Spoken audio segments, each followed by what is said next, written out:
Hello, good afternoon, and surprise, kind of. I didn't expect to be live today, but I thought about we had a suggestion. We've had really multiple suggestions over the past couple weeks to do live watch-alongs for these games, and I figured today, why not give it a shot? I think it might be better if Everton aren't playing just to kind of give it a go and see if it works and see if I like it and see if I can keep up because it is a little bit different when you're obviously commentating during the game. I mean, I did go to school for communications a long time ago, but that has been a while. But broadcasting was the first thing I ever wanted to do. So we'll see how it works. This will be different though. Obviously, there will be other games that we'll be watching instead of just one in the case of Everton. So we'll see how that goes. But right now, I've got all three that are currently on at the moment in the background in some form or fashion. I've got Leicester and Villa on one side over here. Excuse me, a split screen with Leicester and Villa, Bournemouth and Brighton over here, and then Leeds and Forest on the left side here. I can give you a little bit of a glimpse. What's up, Robbie? How are you, bud? I can give you a little bit of glimpse into what my side of the screen looks like. I've got the double screen right here, Leeds and Villa, and then the other two on here as well. I just got the StreamYard up now, but the other two games are behind. There's the green screen. And just so he doesn't get jealous, let's give my dog some airtime there. Yeah, it's pretty much anytime I'm on studio, he's just back there sleeping. What a life, huh? So, yeah, that's how it looks in here. We can't give you the whole apartment tour because, quite frankly, it's a mess over here, and I'm a little embarrassed. So, need to do some cleaning. But that's another story for another day. Leeds have a corner at the moment. No threat there. We're 6 minutes in on these games at the moment. No score in any of them.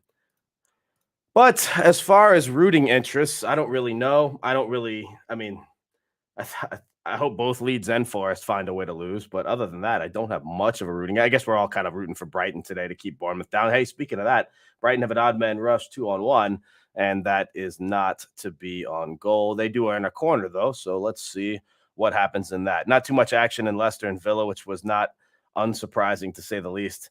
That one might have one of the more interesting storylines, though, given Leicester's recent very poor form and their lack of manager. To my knowledge, nothing else has come out on that. I know it's come out that other than the obvious, which is that um, Benitez was the favorite to be the manager. But again, that's one of those where certain things come out very quickly.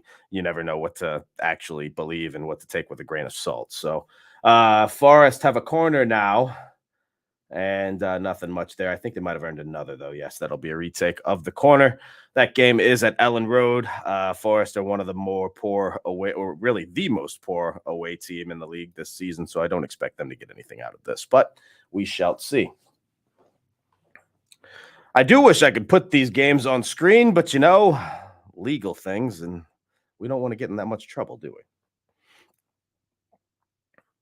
So yeah, please jump in the comments no matter what if we're talking about the games today or if you're still kind of reacting off of I guess it's a high of yesterday. I mean, it was an amazing finish, but I don't want to get too carried away because at the end of the day, it is still a draw. It's just 1 point, not to be negative Nancy by any means, but we did go into that game expecting to win. So while it is, given the circumstances, while it is a great point, we still have to put some wins on the board eventually, and eventually meaning very, very soon in this case. So I know Fulham's coming up very quickly. There's no excuse at this point not to. Well, here's Eugene coming in with Mr. Negative Ryan vibes. Everton are in the Premier League bottom three again. Yeah, but that's that you can't get down on Everton just because these other teams stepped on the pitch, right? Without an actual forfeit of these games, that was pretty much an inevitability. So, and at the end of the day, I would honestly rather be in the bottom three. If Leeds and Forest drawing and both teams getting 1 point puts us in the bottom three, I think I would rather that than one team get 3 points and kind of distance themselves, given that both teams, quite frankly, in my opinion, are trash. But that's just my opinion. But that's an interesting one. We never really talked about that much. What would you rather see? Would you rather see Everton in the bottom three with the draw, or would you rather one of these teams get the win and push one team further down? That's an interesting one. I don't know, because it is still a long-term plan. It's still a long-term vision, if you like, because there's still 9-10 games left for most of these teams. So if you can kind of see past the quick visual for now into what might be better long-term, I think both teams getting 1 point would be better. But that's just what my gut instinct tells me. 9 minutes in on these, still no score. Not much of a threat, really, on any of them except for the Brighton match, where Brighton did have an odd man rush. Although here come Forest down the line, and that's going to be a save by Meslier. I believe that's how you say his name. But listen, I like I said, I don't mean to dampen the mood yesterday. It was a great point. At Spurs are still, despite what they looked like yesterday, they are still technically a top four team. Although you definitely couldn't tell it because they were one of the worst. Somebody put out on Twitter they're one of the worst teams to, or they're the worst team this season to come into Goodison, both team and fans. And it's you're not going to hear much argument from me on that one because they were abysmal yesterday. It makes it all the more disappointing that we didn't come out with three, even though we went down to 10 men. I think Everton were the better team for most of that game. So. We did. I won't go into too much more detail, only because we spoke for quite a while yesterday about what that looked like. Pretty much the whole game. If you haven't seen that, please check out the post-match reaction in the Follow Everton archives on the YouTube channel, which you can find at Follow Everton, both on YouTube and Twitter. It was a great show yesterday. I was handling it mostly solo. We did have some run-ins there in the middle of it. We had Jeff, we had Mabs, and then Ryan did a post-match afterwards as well. That really was a fun show yesterday.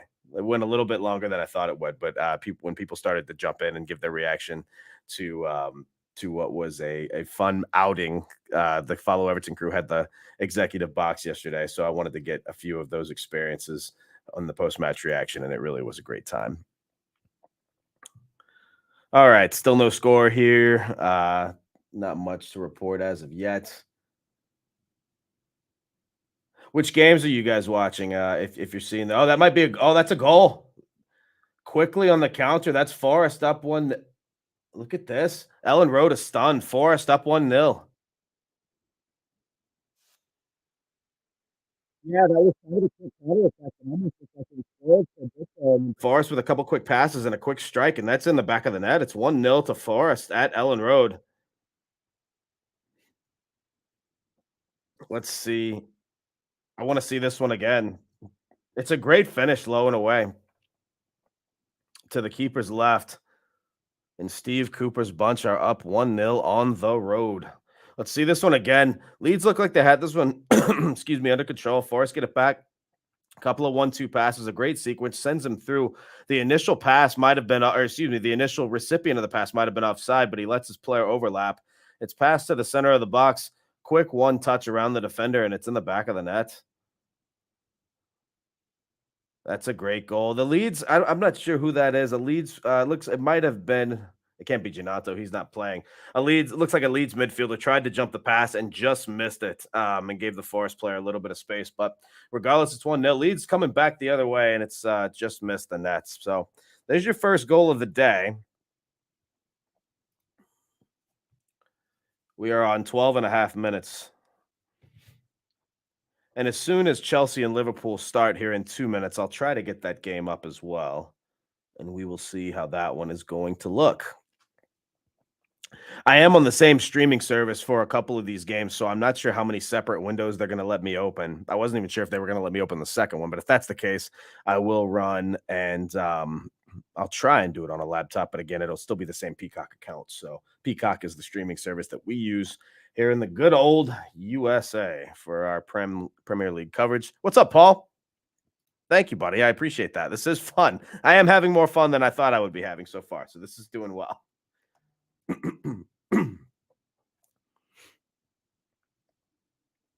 So 1-0 to Forest is the only goal so far. Tell you what, Brighton do look the better team in this one. I've never. This is one of those games where I'm not going to bet against either team just because both teams all season, well, not all season, but Brighton really all season have surprised a lot of people. And Bournemouth over the last month, I think, have surprised most people as well. So both teams on good form at the moment. So it's one I wouldn't bet against. I think this one is going to be a draw.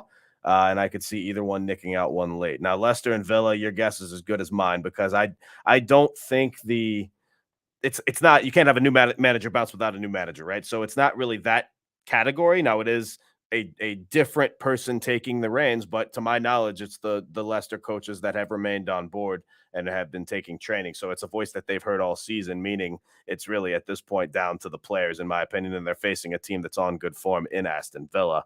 who and are by all means, in my opinion, are in the hunt for Europe. They still have a long way to go, and they still have a couple of teams above them that have the games in hand. I totally understand that, but still, Villa are on such good form right now that it's going to be hard to stop them. Unai Emery has done a fantastic job with these Villa players.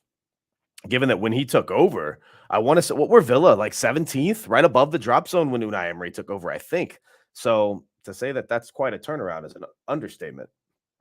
Leeds threatening kind of a long ball. Jack Harrison tries to get a foot on it and can't do that. Still 1-0 to Forest there. Approaching 15 minutes in on all of these games, which means that Chelsea and Liverpool should be starting in just a bit. So let me attempt to get that one on the screen as well. If you will bear with me, please. Let's see if that was even going to be possible to get on the screen and if they will let me. I've got a lot of fantasy players on Brighton's team, so selfishly, I'm hoping for plenty of goals on the Brighton side, but I'm not expecting it too much. But it was a double game week, so it's an interesting one in fantasy. Top of all my leagues in fantasy football, so I'm not sure if that's going to last, but we'll hope for the best, right? What's up, the Blues? Yeah, sorry, just getting to these comments. I am multitasking over here, but yeah, we got multi-screen. I've got all the games on, or at least the first three on right now. I'm trying to get Chelsea and Liverpool up now. So let me know which ones you guys are watching and which ones you're most interested in. Obviously, from an Everton perspective, we've got two bottom nine teams playing in Leeds and Forest. So I'm sure from our perspective, that'll be one that we're keeping an eye on. But just curious if anyone is watching others. All right, Chelsea and Liverpool just starting. I do have that on. Let me see if it's going to let me, though, keep it on. I think it will.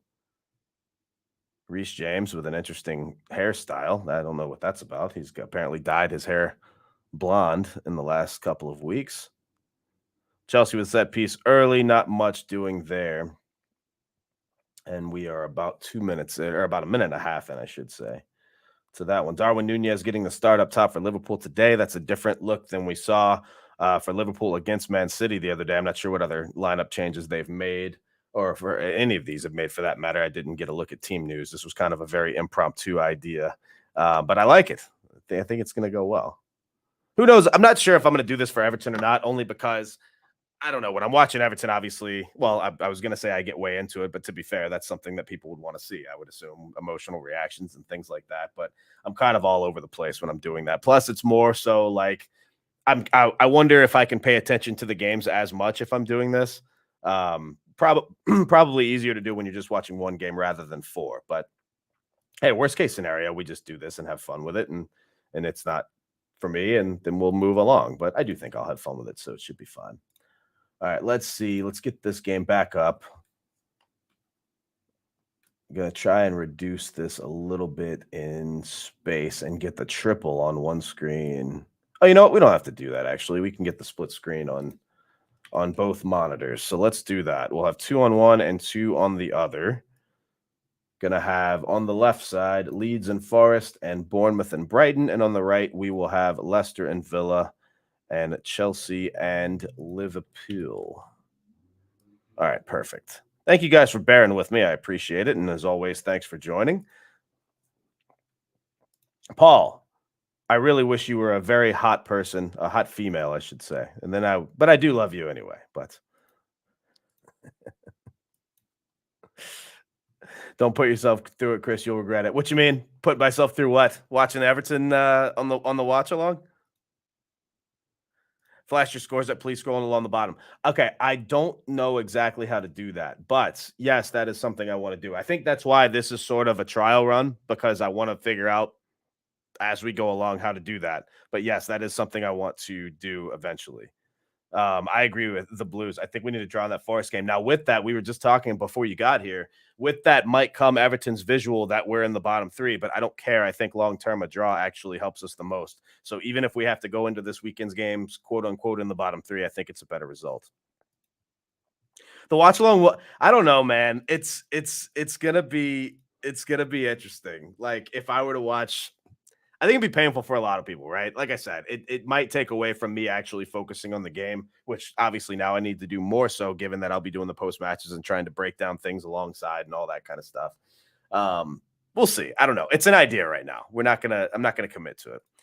one of those weird ones where the best result specifically isn't a draw because with a draw, two teams leapfrog us with one clear winner, only one does. Yeah, but again, I think that's very short term thinking, Wanderlust. And I'm not saying I'm not knocking it. I get it. It's not a good visual, but I think that point total. Oh, that's sorry, that's in the back of the net. It's tough watching 4 games. I'll tell you. Leeds have equalized here. I don't know how this one built up. To my knowledge, Forest were controlling most of this game, and then Leeds have put one in that looks like Jack Harrison's goal. We're gonna go back and see. I'll actually just go back and see this in live time. Yeah, it is Jack Harrison. No, Leeds had a little bit of possession going up to this one. It's gone down the left side here. Sorry, a little bit more possession than I thought. Gone down the left side, back to the middle. Then on the right side, it's got Jack Harrison. Did he take this himself or was it a 1-2 pass? Yeah, quick pass to the middle, and it's saved, and it's a rebound goal by Jack Harrison. Yeah, that's actually very poor. I'm not sure if that's Dean Henderson in goal for Forest or somebody else, but that's a poor goal to give up for Nottingham Forest. They're going to regret that one. And that's a howl. Not a. I don't know if it can be classified as a howler, but it's definitely a bad one. He's going to want it back. Kudos are fair play to Jack Harrison for being on it, for following the shot. A lot of players don't have that mentality always to go forward in case there is a rebound, but he was right on the doorstep ready to poach that one, and that's 1-1. So that's the only one. Let's see. Let me get these other games back up real quick. Still the only game with goals in it, and it has 2 goals, as a matter of fact. 0-0 currently at the King Power. Leicester and Villa, it's 0-0 at the Vitality with Bournemouth and Brighton as well. And then Stamford Bridge remains 0-0. I'm going to be interested to see what happens. Chelsea have no manager as well. We were talking about Leicester a bit ago, but Chelsea are kind of in the same boat right now. The only difference being Chelsea have a few more quality players. What the hell was that? That's got to be a yellow in the Liverpool Chelsea match. That is a horrific challenge by Matip. Somebody, you must be a little bit ahead of me, the Blues or whoever posted. What's he thinking? How is that not a minimum yellow? That's an atrocious tackle. The referee doesn't even think about reaching for his card, and I don't understand that even a little bit. That is a stonewall yellow, and you could argue that VAR should review it. The challenge is very late. It's over the top. I don't understand it. But I do understand it because I just looked at what shirt he was wearing. So we're 6 minutes into that one. Just before that, I missed a good chance by Chelsea. Wow, I didn't realize how good of a chance that was, though. Holy cow, what a save. So Allison's beat. It's cleared off the line by one of the Liverpool defenders. I'm not sure who that was. I want to say it might have been Joel Matip again as well. Interesting though. That's a good chance for Chelsea and N'Golo Kante getting the start today. It looks like. Let me actually. Well, if I ever get a free moment in this, I will bring up the lineups because I think we're going to have a lot of changes in both Chelsea and Liverpool as they try to manage these minutes. Meanwhile, Matoma driving it in for Brighton here. First time in the final third, or in the box, I should say, in about 10 minutes for Brighton. So 23 minutes into that, still 0-0. I'm not sure if Bournemouth are going to be playing for the draw here or if they will be going for the win. If it is tied late, obviously a point means a lot to Bournemouth. Let me get the table up on my phone, as now all computer screens are quite filled up with these games. Hey, Paul, sorry, but I'm trying to. I'm not exactly sure how to do that, but I will for the next broadcast. If I do the watch along again, I absolutely will do that. Nottingham and Leeds both go down, but if both draw, they go above us. Yeah, like I said, not worried about the short term look of the table.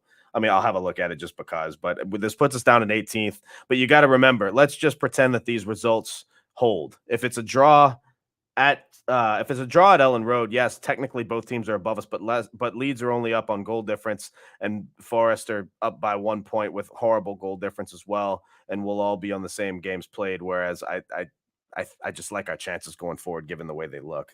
Given the way Everton look, I should say. If Bournemouth's draw holds as well, they go a point above. I'm very okay with how it looks if both teams draw. Brands and banners. Okay, let's see. What is under brands and banners? Scrolling scores. Do I have to set the scores myself, Ryan? Oh, we have a friend.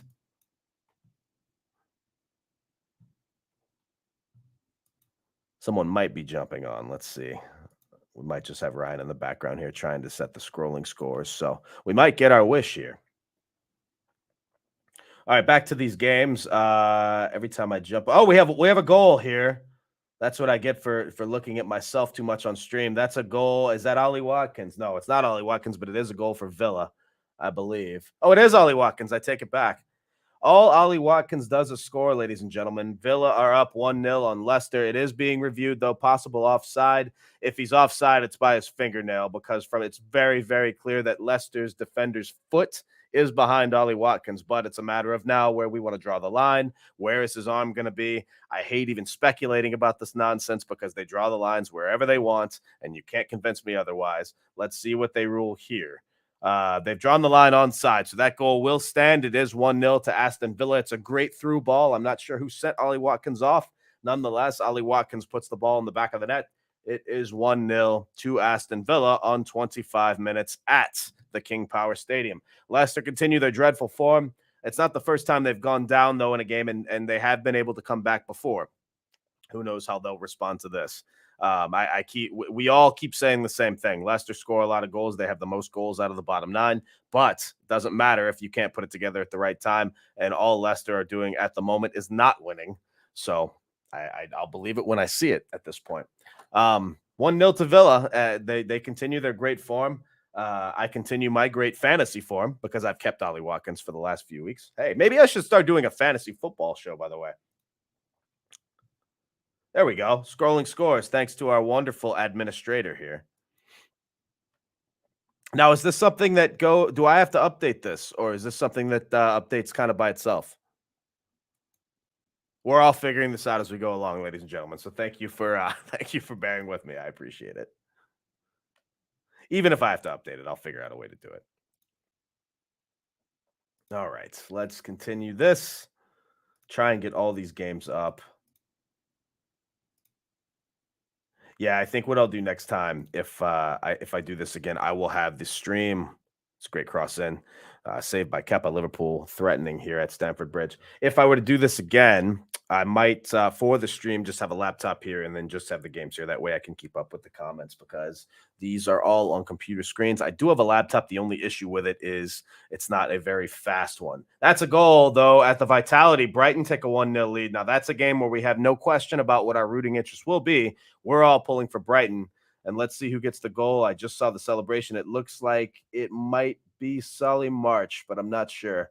We'll have a look here in a bit on the replay. That's a big result if Bournemouth drop points here. Oh, it's not. It's Evan Ferguson. It looks like the young forward. Get in there, lad. So who has sent him through? Very clearly onside. It's a great ball. I'm not sure who sent him through there or who sent the pass. Let's see. It's Matoma with the assist, by the way. What a finish from Evan Ferguson. He just kind of puts his foot out and almost just redirects it, almost a back heel into the net. That's a wonderful finish. Not going to say it's lucky. I feel like he knew what he was doing, but it's kind of he's back heeled it into the net, and it's just kind of a slow roller. Oh, that's a lovely finish. If you haven't seen that one, wait until you see it later. He absolutely knows where he wants to put that ball, and he puts it the only place he can. That is a class finish from Evan Ferguson. 1-0 to Brighton. So our scores as of now, it's 1-1 at Ellen Road, Leeds and Nottingham Forest. I'm very okay with that result, despite what people are saying about wanting a win there. Brighton are up 1-0 on Bournemouth on about 28 and a half minutes, and Villa are up 1-0 on Leicester, still scoreless at Stamford Bridge between Chelsea and Liverpool. So if your bet slip has all teams to score, you're on a good way right now. You're in good shape, as 4 out of 8 have done so, and we're not even near halftime yet. I have one of my mates overseas that bets all teams to score almost every single weekend. So surely he's doing well at the moment. A lot of game left, but I like this so far. Yeah, in terms of Everton results, I always preach about not doing too much score watching, but in terms of what we want, I think we're doing well. Can update under Brandon Banners. Okay, let me give this a shot and try to update.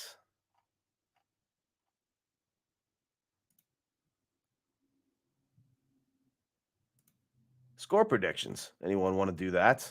We're a little bit late since the games have already started, but given the way it's going so far, what does everybody think that we can get on there? All right.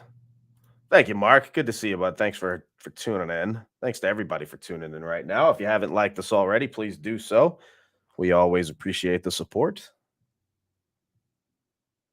A lot of pace in this Leeds Force game. I will say this: that's kind of what I expected, an end-to-end game because both teams obviously will be fighting for these points. I don't think any one of these two teams are going to be happy with a draw, even if it technically gets them out of the bottom. I think they both know that they have to get wins on the board for anything to matter. So I expect that game to be high paced all match long. Curious to see how, we all know Bournemouth are a scrappy team, so they're not going to go away without a fight. So this Brighton game will be interesting as well. And honestly, I can't really say much other than I'll believe that Leicester are fighting when I see it because their form was so bad against Crystal Palace. So they've now gone down to Aston Villa, and Villa are going to keep bringing it because now they're contending for Europe. But I don't know what to say about Leicester City. Villa have been controlling most of this game. Mr. Blue Skies, welcome in. Bournemouth 1, Brighton 3, 2-2, Leicester and Villa.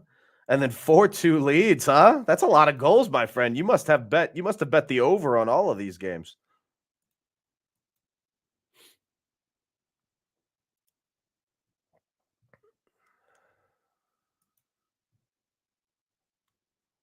Okay, I see Ryan's jumped in to edit the ticker again. I will try. I apologize for not having the most up-to-date ticker. I will try and tinker with this a little bit here in a few minutes.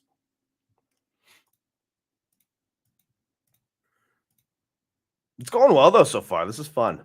I am enjoying this. Leicester with a horrible turnover. Villa on the counter is just wide. It might have taken a deflection though. Looks like Moreno with the shot. Leicester are just looking very poor for the first 30 minutes.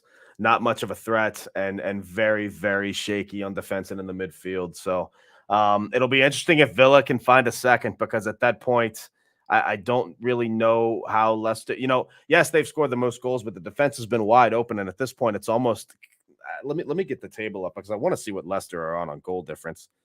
I want to say their goal difference wasn't really horrible compared to some of these other teams, but it has to be if they keep losing games. It's only going to get worse, obviously. Okay, so Leicester on -10, not really being threatened. I mean, it might cut. Leeds are on -12, so Everton have quite a lot to make up on either of these as we're on -18. Um, will that come into play? Maybe, but we have a long way to go before that happens. Some of these teams, oh, that's over the bar. A little bit hopeful there from Villa as they take a shot from about 25 yards out, but it sails over. Kind of looked like Ganagay's shot yesterday, to be fair. Who's the manager for Leicester? I don't know his name. It's one of the, to my knowledge, with Brendan Rodgers, left one assistant coach and then two assistants stayed on to take training, who I assume are handling the reins today. I don't know who is managing Leicester today. I didn't see it at the beginning. I'm sure they did say it in a graphic at the beginning, but I did miss that. Is it another goal for Brighton, by the way? Am I behind? Or is it still 1-0?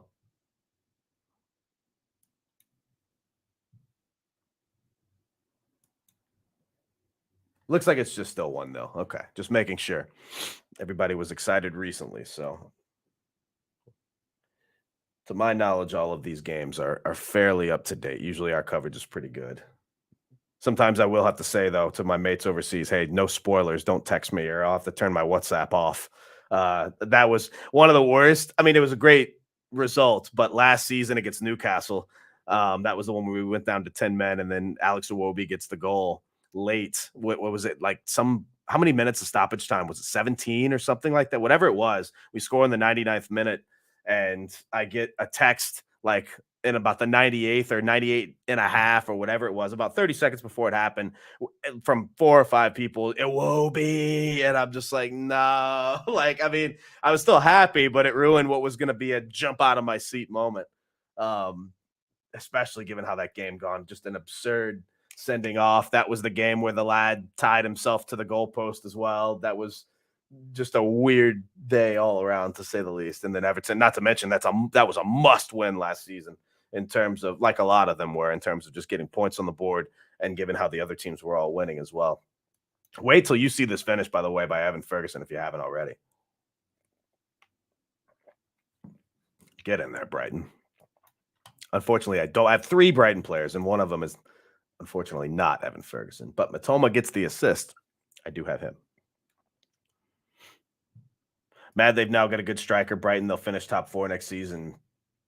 They've got good everything at Brighton. The scouting department's the best in the country, and you'll never convince me otherwise. All they're doing is the right things. Not only that, all they're doing is after selling these players for enormous profits, they're only getting better. After getting rid of their world-class next big thing manager, they're only getting better. It's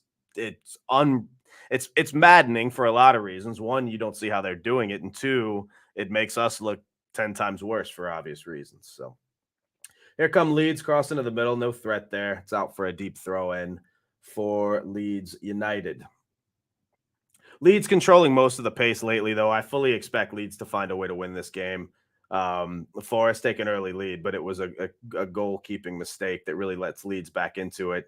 An unnecessary mistake that can be a killer of morale, if you like. But we'll see. Long way to go. Not that Leeds are on the best form in the world by any means, but at home, I expect them to take the points out of this one. It's 1-1. I've just missed a Leicester goal here. Let's take a look. Sorry, I'll actually rewind this in real time and get to it. 1-1 at the King Power. Great individual effort, it looks like. Sorry, okay, a little bit of build up from Leicester, not too much here.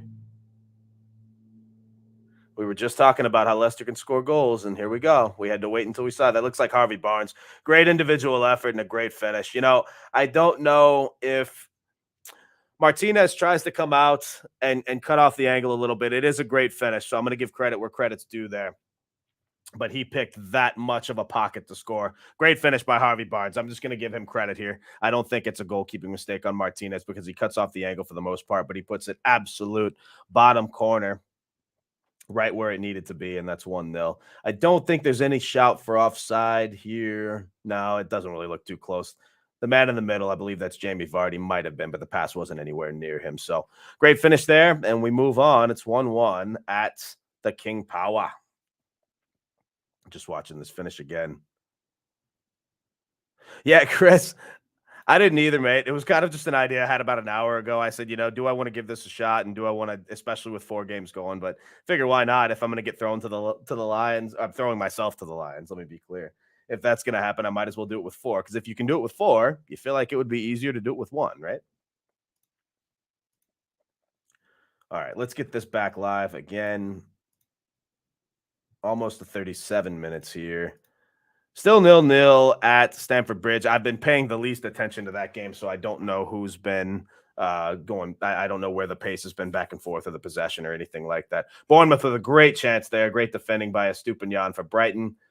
Bournemouth still with possession in the final third. It looks like this is their best chance of the match so far in terms of possession and final third touches. They haven't really threatened too much before this, so Brighton holding it together on defense. Here come Leicester again. Got a through ball, and Harvey Barnes is on that. That's Martinez is out of the box to clear that away. But Leicester, as of the last 5 minutes, really showing signs of life here. I don't have the sound on, but my guess would be that the fans at the King Power are really getting behind their team as of now, knowing that this is not a must-win, but very, very close. I don't call any game at this point a must-win, given that there are 9 fixtures left. But again, it's about as close as you can get, especially from I think the closest we're going to get to is Leeds and Forest having a must-win right now for either of these teams, knowing that it's a virtual 6-pointer in that one. But having said all of that, Leicester at home, given how their form has been, you'd think these home games are going to mean a lot more. Last 5 minutes of possession, 66% to Bournemouth.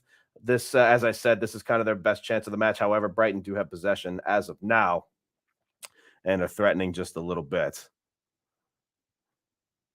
This is fun. This is so the NFL over here has something called Red Zone. Not sure if anybody out there is an American football fan, but they have something called Red Zone where basically every time any team is close to scoring or getting close to the end zone, they'll cut to that game. And so when you watch Red Zone on a Sunday, it's just basically just around the horn. Bang, cut to this game, touchdown. Cut to this game, missed the third down, kick a field goal. Cut to this game, touchdown. Bang, 70-yard run. Like that's kind of what this feels like right now, going around the horn. So I'm getting a little glimpse into what the host of NFL Red Zone, he's called Chris Hansen, goes through, or Scott Hansen, I should say, is his name. Chris Hansen's a totally different person. I won't mention who that is, but Scott Hansen goes through. Oh, that's a goal. The flag is up. Chelsea do. It looks like it's Reece James's goal, but the flag is up. That will be reviewed. I just popped the screen back up to see if that one's off. It looked like it. Is this coming from a corner? This will be interesting here. They've chalked the goal off. I don't. Oh, yeah, he's offside. That seems to look fairly clear. I mean, it's not by much, but it does look offside. So that goal is probably going to come back. It's a corner. It's headed over to Havertz. I'm not sure if that's Mudryk or who else gets a little bit of a toe on it to kick it back. It's eventually put in by Reece James, but it is clearly offside. So no goals still at Stamford Bridge. It remains 0-0, 25 and a half minutes on in that one. We're coming up on about 40 minutes in the earlier games here. It's 1-1 Leicester and Villa, still Brighton 1-0 over Bournemouth, and then 1-1 Leeds and Forest as well. I've been trying to keep an eye on Leeds and Forest. There haven't really been many threats, it doesn't seem like, in that one. I think both teams at this point trying to keep the pace and feel it out.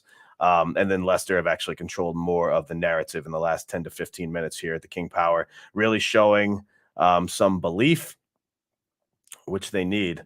I'm curious how much of a Jamie Vardy gets the start today, and I don't have to tell you what Jamie Vardy's done over the years. That's a great save by Martinez. That took a deflection. A great shot again by Harvey Barnes. It looks like he's come to play today. Yeah, Martinez kind of scratching his head. I think Villa are a bit shell shocked right now because the last 10 to 15 minutes they've not known which way to turn. So this will be interesting. You want to see, if you're a Leicester fan, you definitely want to see one more go into halftime, because if anything, the halftime break might be your worst enemy, as it will kill a little bit of momentum. Sorry, I haven't been much here in the comments, so I apologize, folks. I appreciate you guys tuning in. Thanks, Peter. I appreciate you very much, my friend. Thanks for tuning in. Chelsea should be 2-0 up. I haven't seen, like I said, I wish I could pay more attention to that one, but I haven't seen much. If I'm missing anything, by the way, please feel free to jump in the comments if you haven't heard me talk about one game, or if there's something that I can't quite watch. The Chelsea game. Yeah, maybe I will get that one. It'll be obviously a lot easier once these first three go to halftime. Then I can focus solely on that one for 15 minutes, because they will have extra. How long is my contract? Hey, Ryan, how long is my contract, mate? We need to talk some finances here. They get to sit in the executive box. What do I get? I'm joking. Very much kidding. Having a great time doing this, quite frankly. Our best hope is for Southampton and Bournemouth to go down. No, our best hope is for us to stay up by any means necessary. I don't care who goes down. Leeds winning would be fine. This is going to sound crazy. I genuinely think any result in that game is okay. No matter who gets the 3 points, yes, one team will get 0 out of that, and that's okay, because that keeps one team below us or very close. For me, I think the best result is a 1 point each way. That's personally my opinion. I'm not getting too worked up over the visual of us in the bottom 3. I genuinely think a draw is best in that game, so as one team doesn't get 3 points. Both teams are rubbish. Both teams are going to struggle for the next few weeks. I don't want either of those teams getting 3 points if I'm Everton. Just my opinion. Leeds and Palace have the easiest fixtures, and Forest, Southampton, Everton, West Ham have the hardest. Yeah, if you haven't seen this, we did a bottom 9 show, myself, Jan, and Mabs, about a week and a half ago.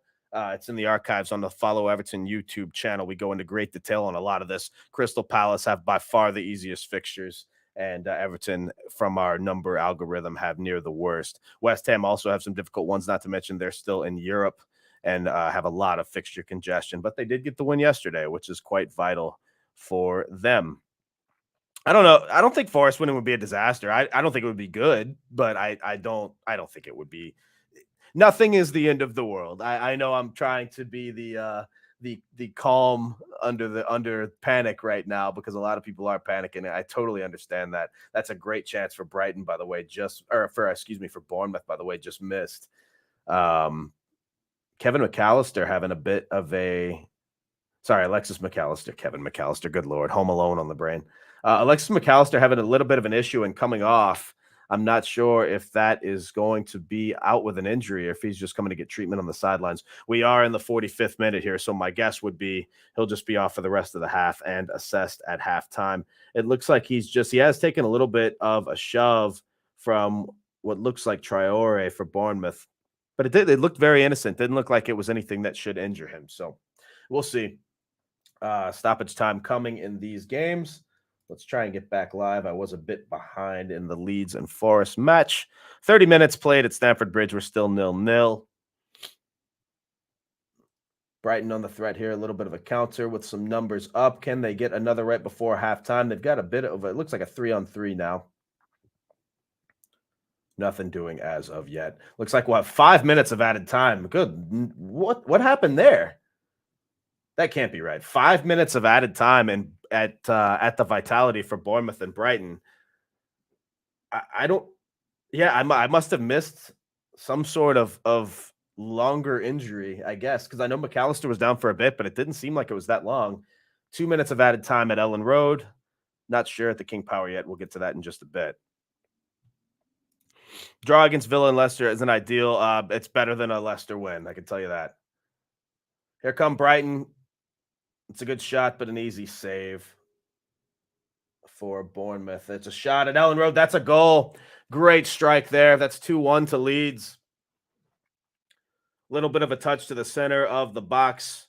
It had all the makings of a Damari Gray goal, as we've seen multiple times from him. It was a lower shot, though, in this one. Kind of like you see Damari Gray cut to the middle on his right foot, take that one touch, and then just power it.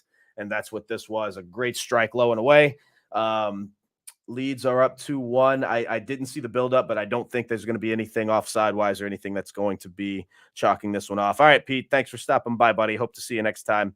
Southampton honestly look on. I think they're the only lock to go down at this point. Southampton look like they're done, and they've played one more game. And quite frankly, they look lost. So I think Southampton are as good as down as well. Leicester winning would be catastrophic. It wouldn't be good, that's for sure. That's a great finish by – I don't know who this player that finished this one was for Leeds. Can't get a good view of him. It's a great individual effort. Starts to dribble through the middle. Trying to see his name, and I just can't do it. It's a great dribble to the middle. Kind of takes a little bit of stutter step and freezes the defender, if you like. And then a bang finish low and away. It's 2-1 to Leeds United. As I said before, I fully expect Leeds to get these points. I don't think Forest have it in them to get – well, Sinistera is the one that scores the goal in stoppage time of the first half. I don't think Forest even have it in them to score again. And if Leeds get a third, it's definitely going to be over. That's officially halftime at Ellen Road. Leeds get a second goal right before the death. We're almost through 2 minutes of added time at the King Power as well. That looks like that'll go into halftime 1-1. Longer stoppage at the Vitality, Bournemouth and Brighton. They're 5 minutes of added time. They're almost 3 minutes into that. And then we'll fully focus on Chelsea and Liverpool here in just a bit.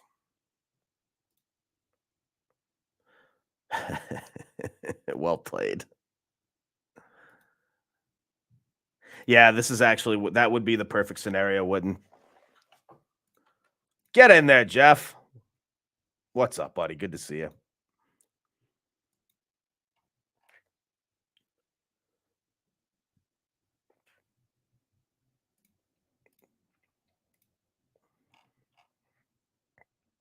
Up the Brighton and up the Chelsea. All some form of blues, right?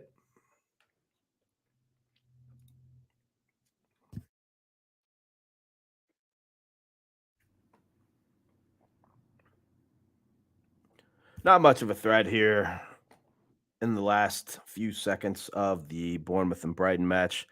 Liverpool seemed to be controlling a fair amount of this possession in the last few minutes in this game as well. Offside here. It's coming back the other way. Let me take a look at Jordan Henderson getting on his teammates. What a lad that guy is, huh? I'm sure some folks around here have plenty to say about Mr. Henderson, if you like. Let me see the Liverpool and Chelsea lineups to see what changes were made.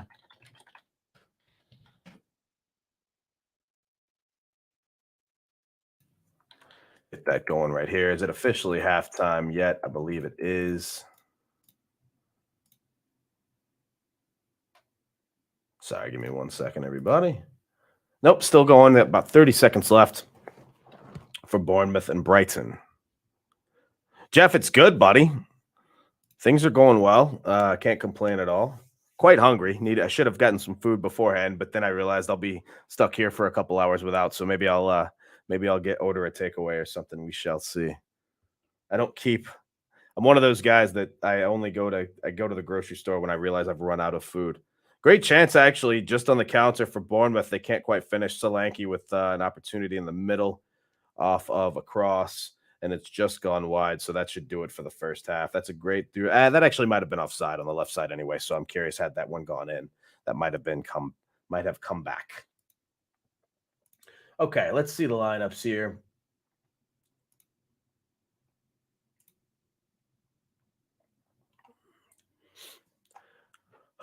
So Liverpool up front start Bobby Firmino, Trent Alexander-Arnold to the bench. Salah is on the bench as well.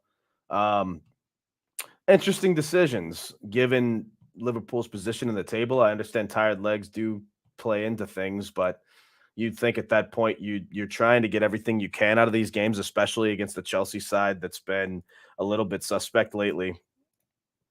But that's what I've said numerous times over the past couple of weeks. Managing the minutes is going to come into play a lot for these teams, especially with teams like Brighton, Man United, West Ham, the teams that are going to have these fixture congestions.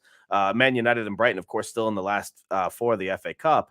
And then Man United are still in Europe along with West Ham as well. I know Brighton have a couple of these double game weeks because some of these games have had to get postponed for the FA Cup, and Man United have the same. So managing minutes is going to go a long way if you don't have a deeper squad. Liverpool, of course, don't have that problem given their squad is fairly deep, although they have been struck by injury this season. But whatever the case is, it's not exactly a full Liverpool lineup today, which we'll see if Chelsea can take advantage of. But I mean, this Chelsea as of late hasn't really taken advantage of much at all, have they? 36 minutes in, not too much to speak of other than the goal that was chalked off at Stamford Bridge. And that is the only game that we are focusing on at all. Thanks again to everybody for joining us. It's like we've got a few eyes on this product today. Please, in the comment, not just in the live chat, but when you do see this video on YouTube, if it does make the YouTube, please in the comments, let me know if you liked it. And please don't be afraid to hurt my feelings. If there's something I can do better, or if there's a little bit too much chatter, I won't be offended. Please let me know because I'm trying to get better as well. So let's see what the first half numbers looked like for these first early three games. I'm curious what the possession numbers look like because I know what I saw, but to the naked eye, it might not always seem like, as we all know, possession. What's up, buddy? Hello, can you hear me? Is it clear? Your video's a little bit laggy, but the audio seems clear. Give me a sec. Let me sort this. All right.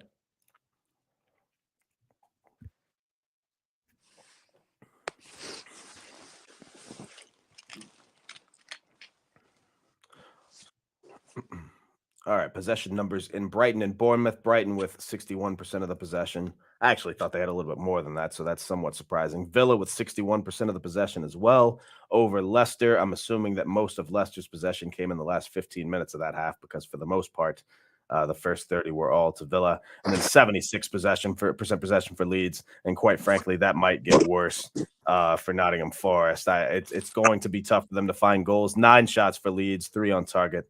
4 shots for Forest, only 1 on target, but to be fair, it was the goal.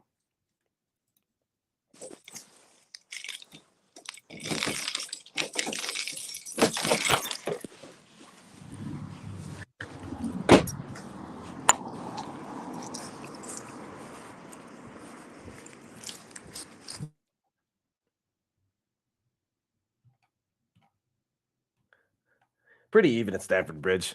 6 shots, 2 on target for Chelsea, 2 shots, 1 on target for Liverpool. Possessions 53-47, very, very close. Didn't really expect much else. Chelsea on the bench.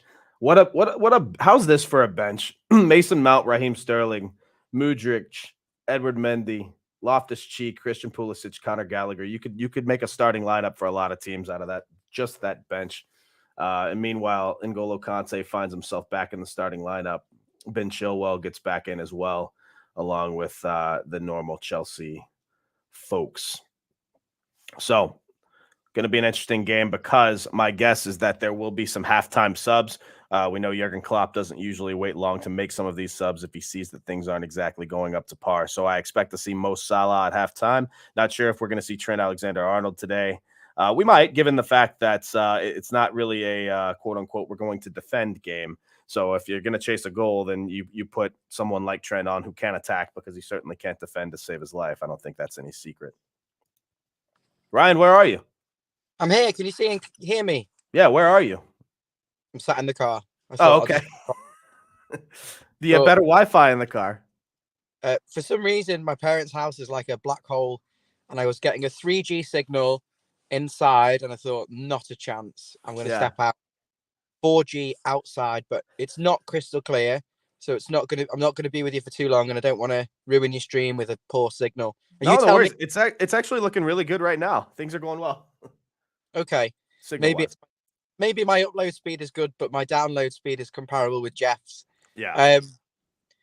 Just very quickly on the scores so far. I mean, the Liverpool Chelsea is no surprise. They've been drab 0-0 games. Actually, 2 cup finals that Liverpool won on penalties last season were both against Chelsea. Right. Both 0 draws, I believe. Where Chelsea generally have the better chances, but don't finish, and it goes to pens and they lose. And this season, I think the earlier game between them, I think they might have played twice for some reason, but certainly the Premier League game was a 0-0 drab game, kind of like a mid-table teams. To be fair, today is a mid-table matchup between the two of them. So it's a mid-table matchup with 2 ridiculously expensively assembled squads who are woefully underachieving. So they are the epitome of pointless, both of them. And the other scores, I don't know about the Forest Leeds one. I mean, Leeds are going in at halftime 2-1 up. By the way, you just literally go to banners, Brandon banners, click on the banner that you want to change. To click off it, 3 little dots next to it, edit and change the score and press save. You just said so many things in a row. I told you I'm not tech savvy. We know this. No, you are. You just don't think you are. The Leeds one is a difficult one because in my heart, if I was to really look at all the teams, I don't think West Ham will get relegated. I think that Bournemouth are so hard to read, but I think Southampton have got to be relegated. So on that basis, it's going to be Leeds, Forest, Bournemouth, or us that I think will go down with possibly Leicester and Southampton. Yeah, today is going to be a big, especially given how Leicester looked for the last 15 minutes. Today's going to be huge. I'm curious to see how they come out of halftime. Leeds are clearly the better team today. Forest, I'd be shocked if they got anything out of this game, given how they, for the most part, for the last 25 to 30 minutes of the first half, Forest weren't even on the pitch. Well, so, I think that the home form, I think for the home team, they'll have very big advantage when they're playing a similar standard of club. So Leeds, maybe, but Forest. You talking about Forest or Leeds? Say again? You talking about Forest or Leeds? I'm talking about for all the teams in this bottom 9. Oh, okay. Fair enough. Playing if they're at home against a rival, I think the home team will generally win.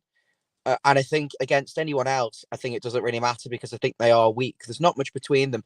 But the Leeds Forest one, I think both of them are very, very big contenders to get relegated and competing with us. Right. For the I agree with that. Championship club. So it's difficult to pick a winner. And I think we could look with our hearts in a very short-termist manner and go, yeah, let's take a 2-2 draw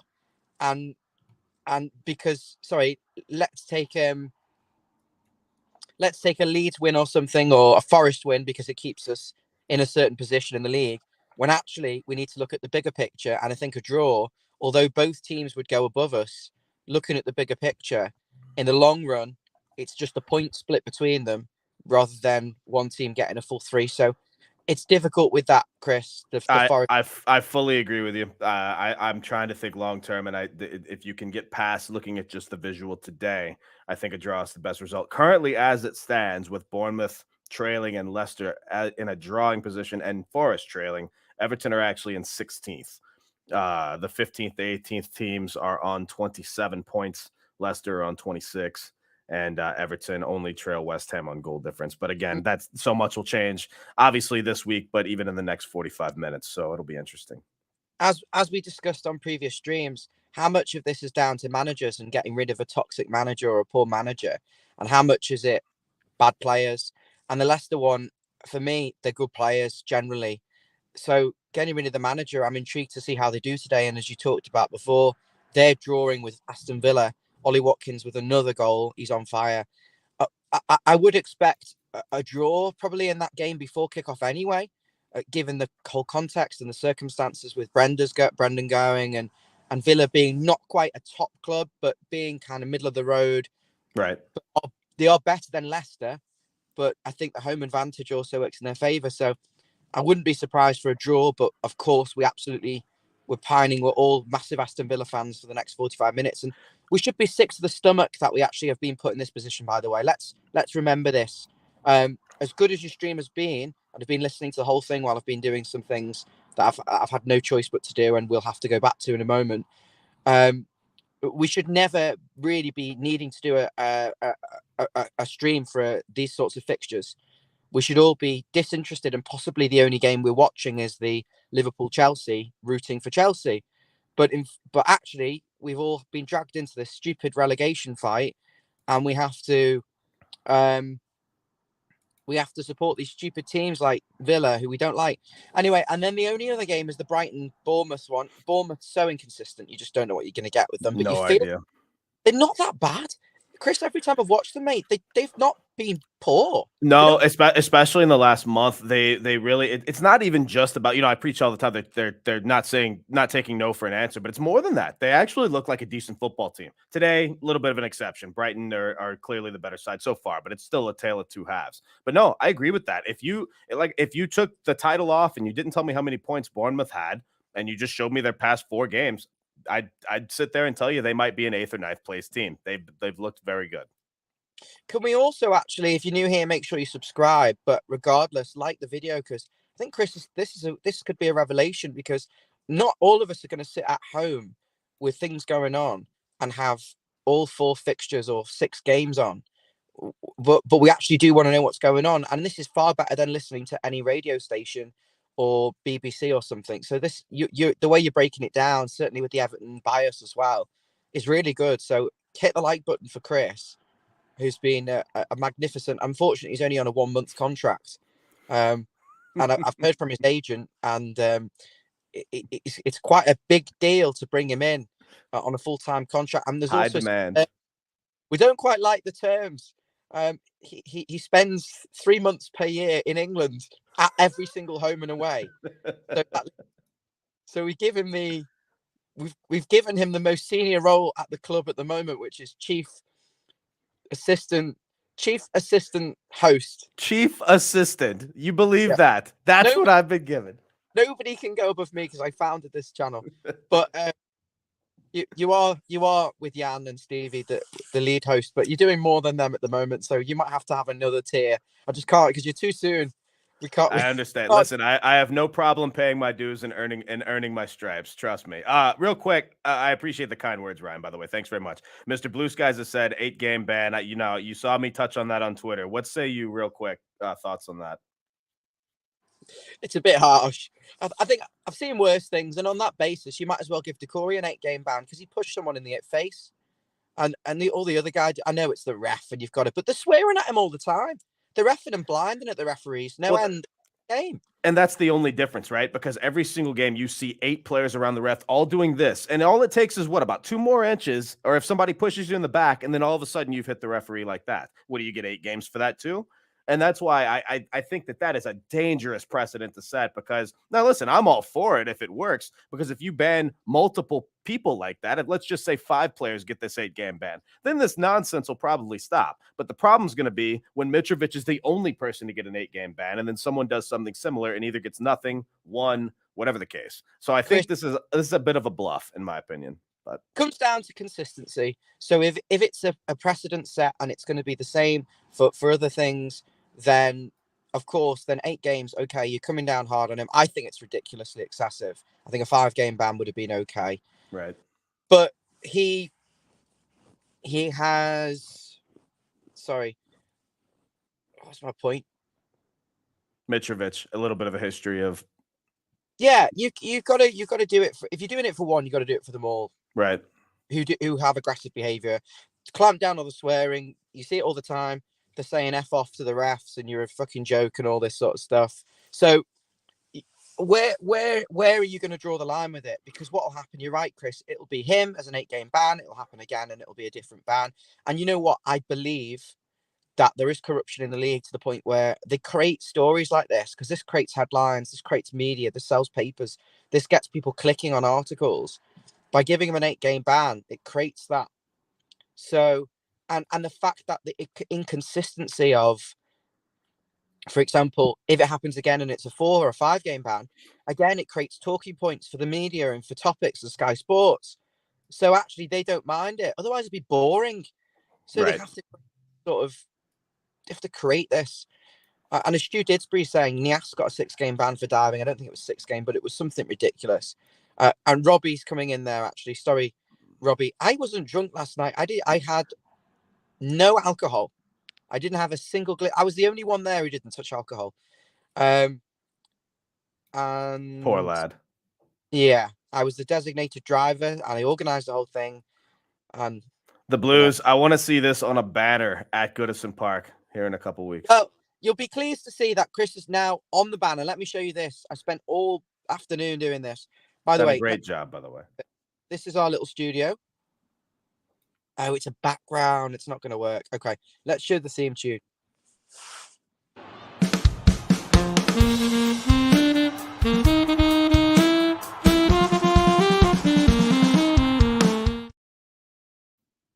You know what Chris said to me? He said to me, I'll go on it, but I have to be on the end. I have to be last. He has to be the final person seen. The main event. You're only the main event. You're only the main event of WrestleMania if you go on last. That's what I want to But we don't want another Mr. Ego on the channel, if you know what that means. Well, I mean, we can't all be like you, my friend. Yeah, fuck off. That's not it for me. The people that know in the comments will know exactly what I'm talking about. Oh, I know. You know you're not. You know at this point that you're not getting that. But I agree. I don't ever. That's why I've been so hesitant in terms of like doing this sort of impromptu thing and trying to go live because I don't want to come off like I'm just making demands or trying to run the channel or anything like that. But I also do want to. I love the content creation aspect of it, so I want to be involved.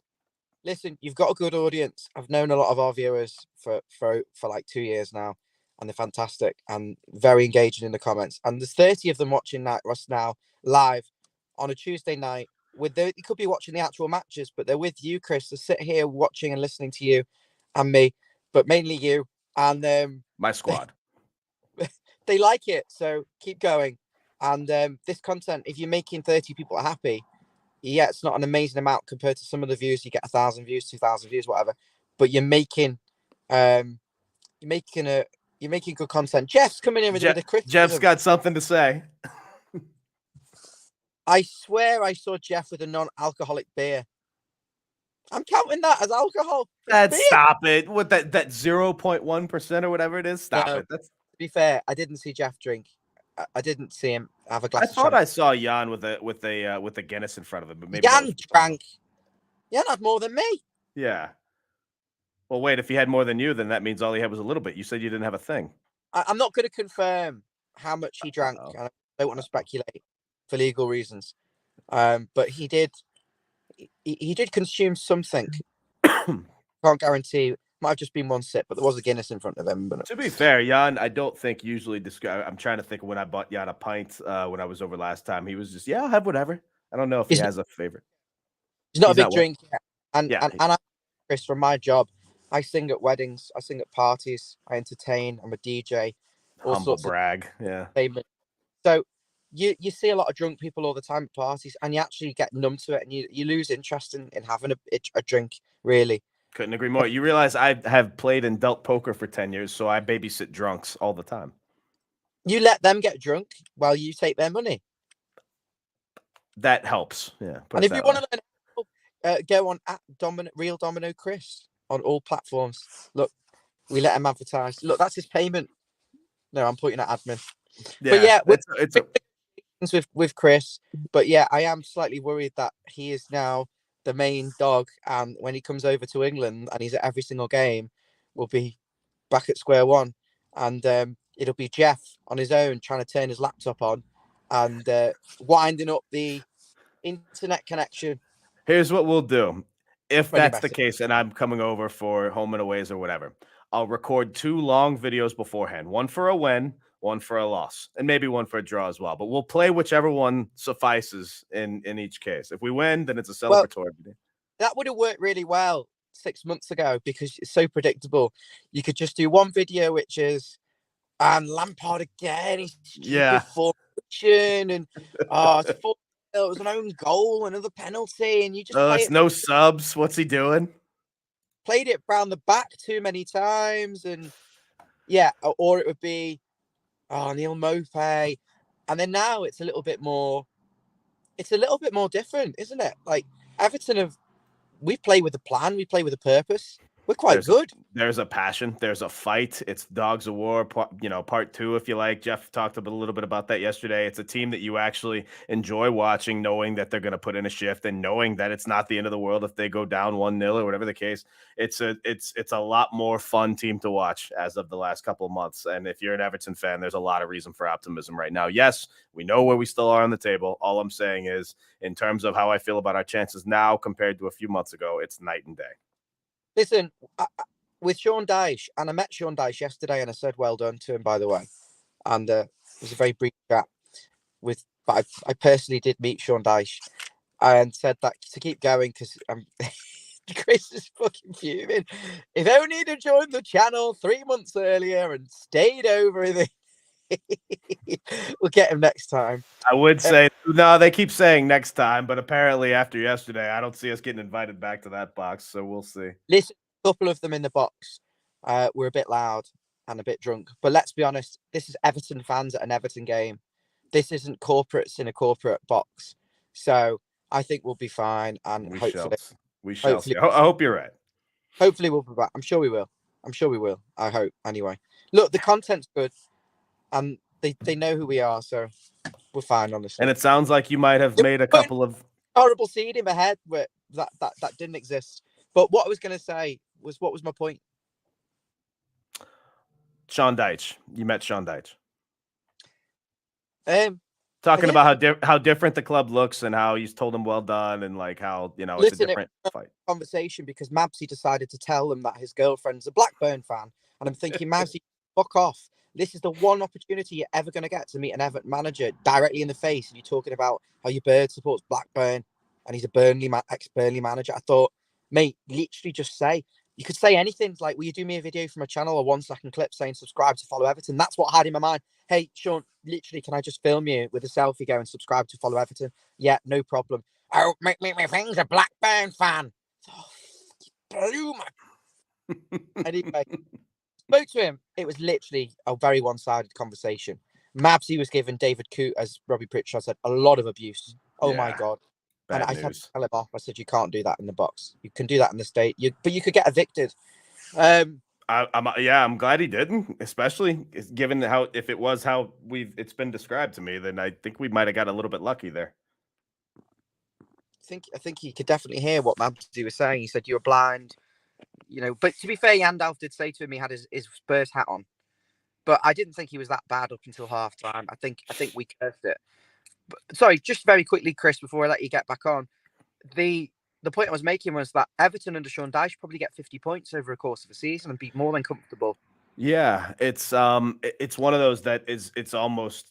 It's quite frustrating playing the what if game like that, but I absolutely agree. I mean, I think that I don't know how the results against the top squads would have gone, but you can't tell me, you can't sit here and tell me that we would have lost to a team like Southampton or Wolves at home, or no. I could even give you a couple of more, but no. Frustrating. And to be honest, if we hadn't lost to Southampton, Wolves, and some of the other teams, West Ham, I think we get at least a draw against these games. We knock off 3 points of them down by 2. Right. And we give ourselves probably 4. I'd say we cost ourselves at least 5 points by not sacking Lampard at the Bournemouth. At the least minimum, and if you really want to get down to it, by not signing a single striker earlier in the season, we cost ourselves points against Brentford, Leeds, and who knows who else. There's been so much just nonsensical things going on within this club that have cost this team points this season. You can talk about signings and ifs and whats and maybes, but definitely Sean Dyche we wouldn't have lost those games, and I think we'd probably be sitting on around the 30 to 32 point mark now. Well, for the most part, well safe. I mean, not completely safe, but you get it. Yeah, I think we'd be in around 12th or 13th had he come in November, even without the striker, and possibly competing for 10th or something with a striker who's going to score 1 and 2, 1 and 3. Brighton just missed a sitter. Should be 2-0. Oh. So, but no, I agree. It's just frustrating. I try to continue the mentality of let's just move forward and not worry about the past, but you can't help but think about it, and it just frustrates you to no end. It doesn't matter, but all I'm saying is, as a point for optimism, for next season, not that again. As a point for as a point for next season, if we do stay up and recruit decent, the standard of the league's really difficult. So it's not like you can go and spend a bit of money and you're flying high. It's going to take a long time. But I think that we could finish in the top 10 next season. If you get him a striker and he has a full season, I think we'll be okay. If we're able to spend, your hope is as good as mine. But we're not. We won't have any money to spend. So it will be more of the same next season. I'm going to keep fingers crossed that we find money somewhere. I did shout over at Calvert-Lewin yesterday, and I wanted to ask him if he was all right, but he kind of just put his thumbs up and walked off. Didn't want to talk. I'm going to keep mentioning this. I feel like there's something not right with the guy. Well, I think that's an obvious thing. We just don't know where it's not right, in his thigh or in his head. And that's not meant to slight the guy. It's just there is clearly something wrong. We just don't know exactly what it is. It's not with his willy because he had his girlfriend with him. Right. So it sounds to me like he's doing well then. Didn't see her face, but he did have a girl. He did have a girl with him, but he didn't want to come over. That was probably why, to be fair, because he was with his girlfriend just attending the match. So don't be like Mabsy, because he came on here and did not have complimentary things to say the least. This was drunk Mabsy after the game yesterday, but Mabsy was on here yesterday. Yeah, you were driving, weren't you? And Jeff was on here, drunk Jeff. You said Jeff didn't drink, or Jeff says Jeff didn't drink. I'm on a wind up. I see. Okay, you're still getting to know me, Chris. I'm learning. This is my job. I haven't picked up the sarcastic face yet. You just said your job was to sing and dance at weddings or whatever you do. You had about 10 jobs there. This is my proper job, but it pays zero. This. If anyone thinks I'm making money off this, I'm not. Yet. Word on the street is we're signing an official contract deal with Hummel after your conversations yesterday. So we did meet the people at Hummel, and I've said I'd get in touch with them. Taking big steps in 2023. Listen, I don't know what work we can do for anyone, but we do want a channel sponsor. So if anyone's got a small business or knows anyone who wants to market, it's only going to be in front of maybe 200,000 views, but we'll have an actual thing in the corner of the screen or something with your logo on, and at the beginning of every stream we'd play a little 10-second advert for your business. And I think that's how we could try and raise some money so we can reinvest in certain things that would make this channel better. So if you are, there's going to be a lot of cool stuff coming up. I've sent some feelers out and might have been able to line up a couple of at least conversations that will hopefully turn into interviews. And we'll see how that goes. And then I've got a couple of ideas as well in terms of international Evertonians, like myself, obviously. So there's going to be a lot of cool things happening on both this channel and my personal channel in 2023. I'm personally very excited about it. Chris, well, what I'd like to publicly say is that you have full creative reign over any interviews and stuff that you want to do. If you want to host videos on here, you're more than welcome to do it. You don't even have to ask. I appreciate that. What I would say is that we will hope to get Jeff and co back on to give you more support, because I'm noticing that despite Jeff's internet not working, he's gone slightly missing. He was in the box. We know where to find him. Get on the end of that fishing rod, Jeffrey, with no effort. You know he's laughing wherever he is. He knows my mate. my mate. Jeff is world class. What's happening with these games? We got we're on about 59 minutes in these. I was only going to interrupt if there was a goal scored. Not much, honestly. Leicester and Villa, not much to speak of. Leeds have had one more chance, but Forest still looking visible. And Brighton and Bournemouth has been a little bit back and forth. They had about 2 chances apiece. Brighton clearly with the best chance on a shot from about 8 yards out that sails over the bar, which should be in the back. It should be 2-0 to Brighton, but still 1-0 at the moment. Chelsea and Liverpool still at halftime. I think they'll be starting here in about 1 minute or two. But still the same scores.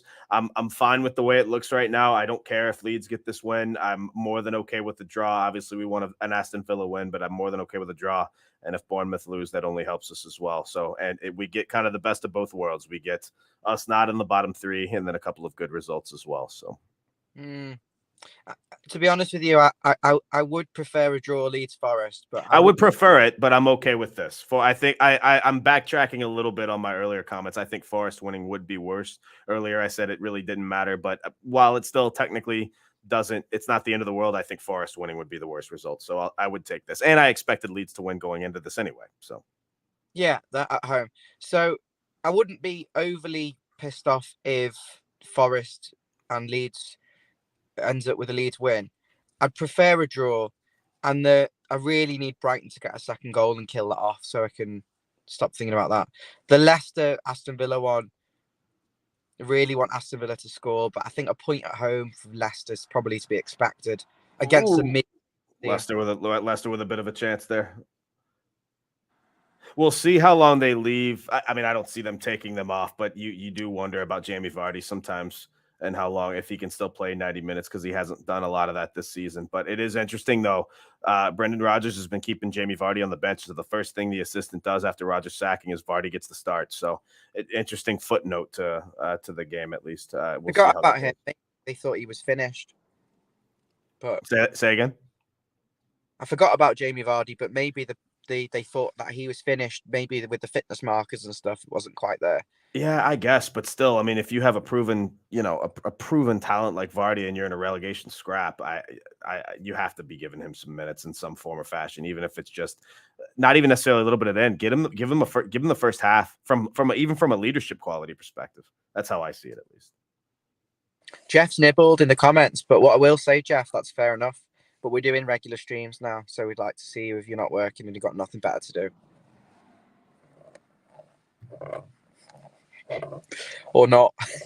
inside baseball. I'm gonna leave it alone. Jeff's obviously welcome anytime. I love it when Jeff's on here. I won't even believe that he has better internet until I see it, because we don't know. Yeah, I've not seen any evidence of this. Yeah. As Jeff's internet in his car has been much better than it ever was before. So maybe that's the thing. Maybe now it's driving Jeff. Maybe that's his gimmick. If Jeff takes a little ride, then he jumps on Follow Everton. Or if he takes up a job with Uber or whatever, just driving at night, he can be on stream all night and we can speak with his passengers. If he wanted to, it's a bit drastic, but he could actually get like a camera that could sit above his, underneath his wing mirror. Yeah. Not his wing mirror, sorry. Underneath his mirror here. Uh-huh. Your mirror at the front.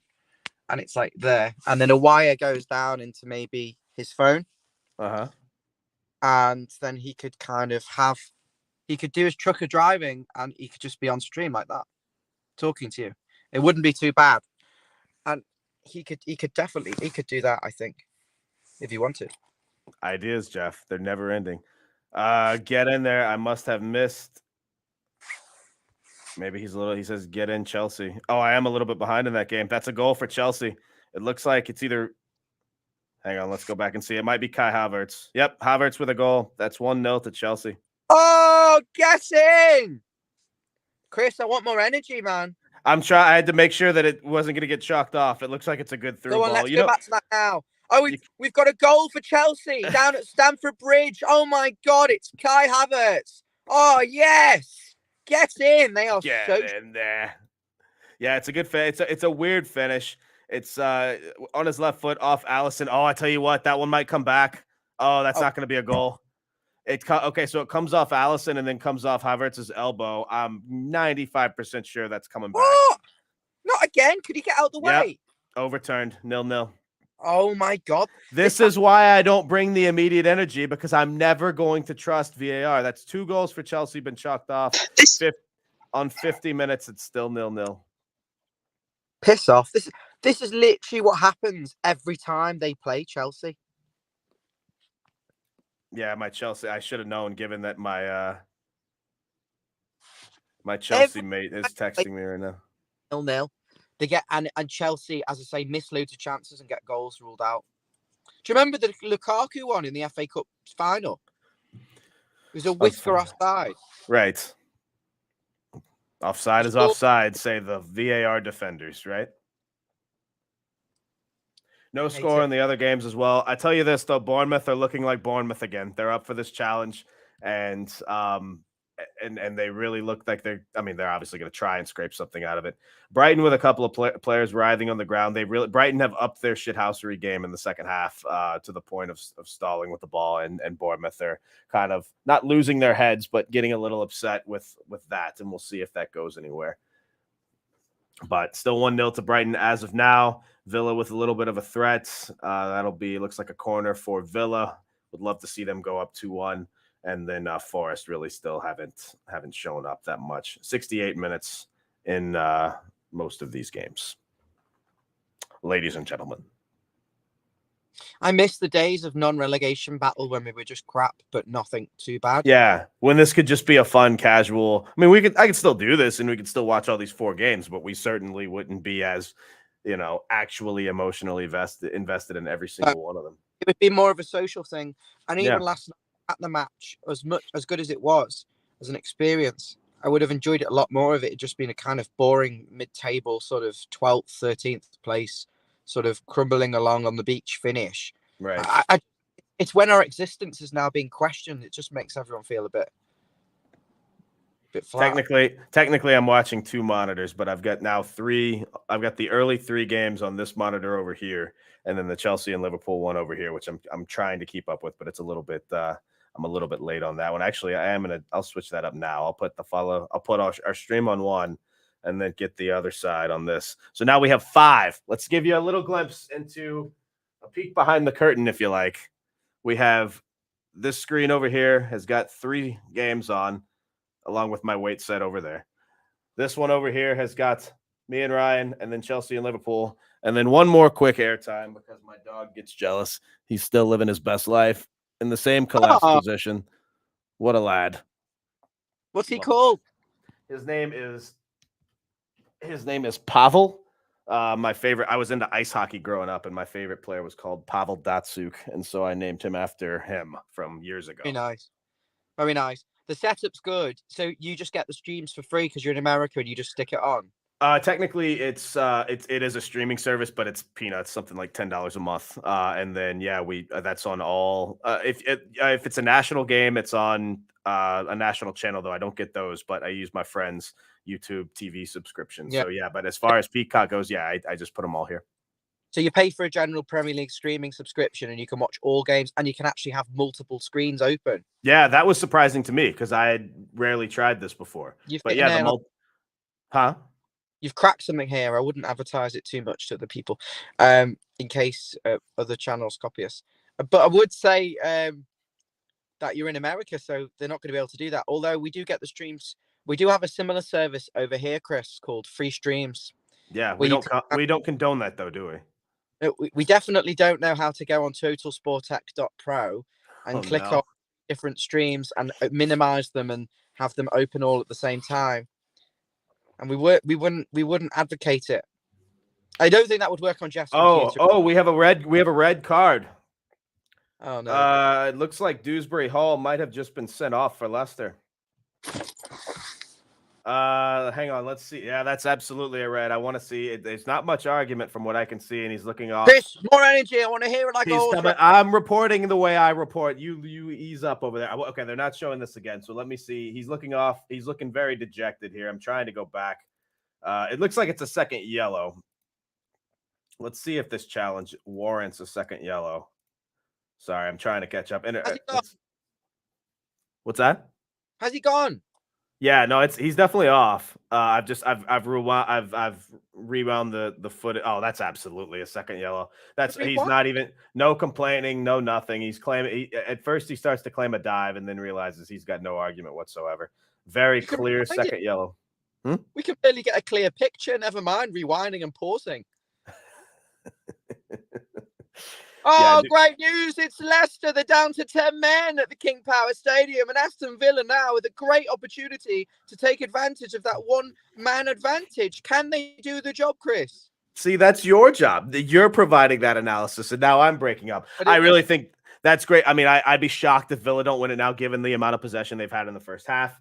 Yes, Leicester have come to play for most of the latter part of the first half, and then early second, it's been a little bit back and forth. But Villa will control most of this game. I have a hard time believing that Leicester will push for anything except for holding for the draw. Meanwhile, Brighton with a cross in. That's actually a very good save. It's just wide. So still 1-0 there. And yeah, still nothing happening in the other ones. Ryan thinks he's Jeff Stelling. He is. You know what? It would I be hear there's going to be isn't there going to be an opening there soon? Maybe Jeff Stelling changed his mind. He was down on the touchline yesterday. He was looking at us because I don't know. This was the first thing I was thinking of too. Oh, Chris Kamara. Oh, bless him. He's not well. But what I'm thinking is, if people didn't know it was me and didn't see my face, right? And it was like, oh, a great goal down at the King Power Stadium. It's like they find it. It would be quality. It's just because it's me and they know it's a fake voice. Okay, so then. Oh, I've been left. Oh, hang on. I didn't mean to do that. All right, hang on. Let me make sure all right, I had to get back on the left side. Okay, so if they don't see, of course, I don't know how to stop the camera. Oh, here we go. So if they don't see me right here, and I just go like full in Paul Merson mode, like Man City come back against QPR. You'll know. Oh, so you'll never say. Like if I just go full like that, will they actually think? By the way. I love that we get made fun of because I haven't called it soccer for years because I dated a Scouser for 2 years and was trained to call it football. But then you have a show called Soccer Saturday. So why does all these Americans get made fun of for calling football soccer? Because it was a stupid show and it wasn't really about football. Well, it still is a show. You're not still coughing, are you? I mean, whatever. Not as much. It's better. My voice is better. My throat is better, but I still have like a nagging sort of cough. But it's been better most of the day. Trying to kill some tea over here. You actually need to upload your avatar. To what? You like when? On here. Yeah. I'll take care of that. Because at the moment you're still me. Everyone's like me for some reason. Yeah, but you love it and you know it. I'm tired, to be honest with you. Really? Going on, and I had a really late night. Do you want to share that in a private chat later? Maybe not, but well, then don't worry about it. I'm none of my business. I was just making sure you're okay. I hope you're okay. That's all. Yeah, I'm fine. It's too personal, but I've had a really late night, and I'm enjoying the chat, Chris. Yeah, this is always good times. And I did get some barbecue beef hula hoops yesterday. Get in there. It's only for me and you because apparently Amy doesn't like them and they're stink. No, it's ridiculous. But I did ask Amy though. So, okay, hang on. I want to ask you because Amy and I were having a discussion the other day about, I said, do you do the dip when it comes to dipping biscuits in tea? And she said, of course, I hold a British passport. So of course I dip biscuits in tea. And her go-tos were custard cream, chalky digestive, and something else. Now I can get behind the custard cream, but my go-to is a hobnob. What say you? I don't really eat a lot of, I don't drink tea or hot drinks really, but I could have them if it was given to me. Right. The biscuits, I don't tend to buy biscuits because I'm the type of person where I can eat any type of biscuit from fig roll to bourbon to digestive to chocolate digestive to anything under the sun. Ginger nut, I'm not fussy. And the thing is, I won't just eat one or two. I'll eat like 10. Right. So if I don't put in the cupboard, I won't eat them. So that's my defense mechanism against them. But I used to be a sucker for a bourbon. And I used to eat the first bit and then eat the center. And then, but to be fair, I'm really not fussy. I like fig rolls. I like bourbon. I like custard cream. I like digestive. You're making me hungry. Should we drive to Tesco now? Yeah, go on. I'm assuming your diet's done after yesterday. No, to be fair, I didn't. I don't know why everyone's saying everything Everton. My friend in the comments, a regular, saying the champagne. I never had anything. I think they saw the picture of the table where everybody had a drink, and I think they just assumed you had one as well. I can see why they would think that. I had the This glass and I had a This sip. this one's great. I need you to read this in Scouse.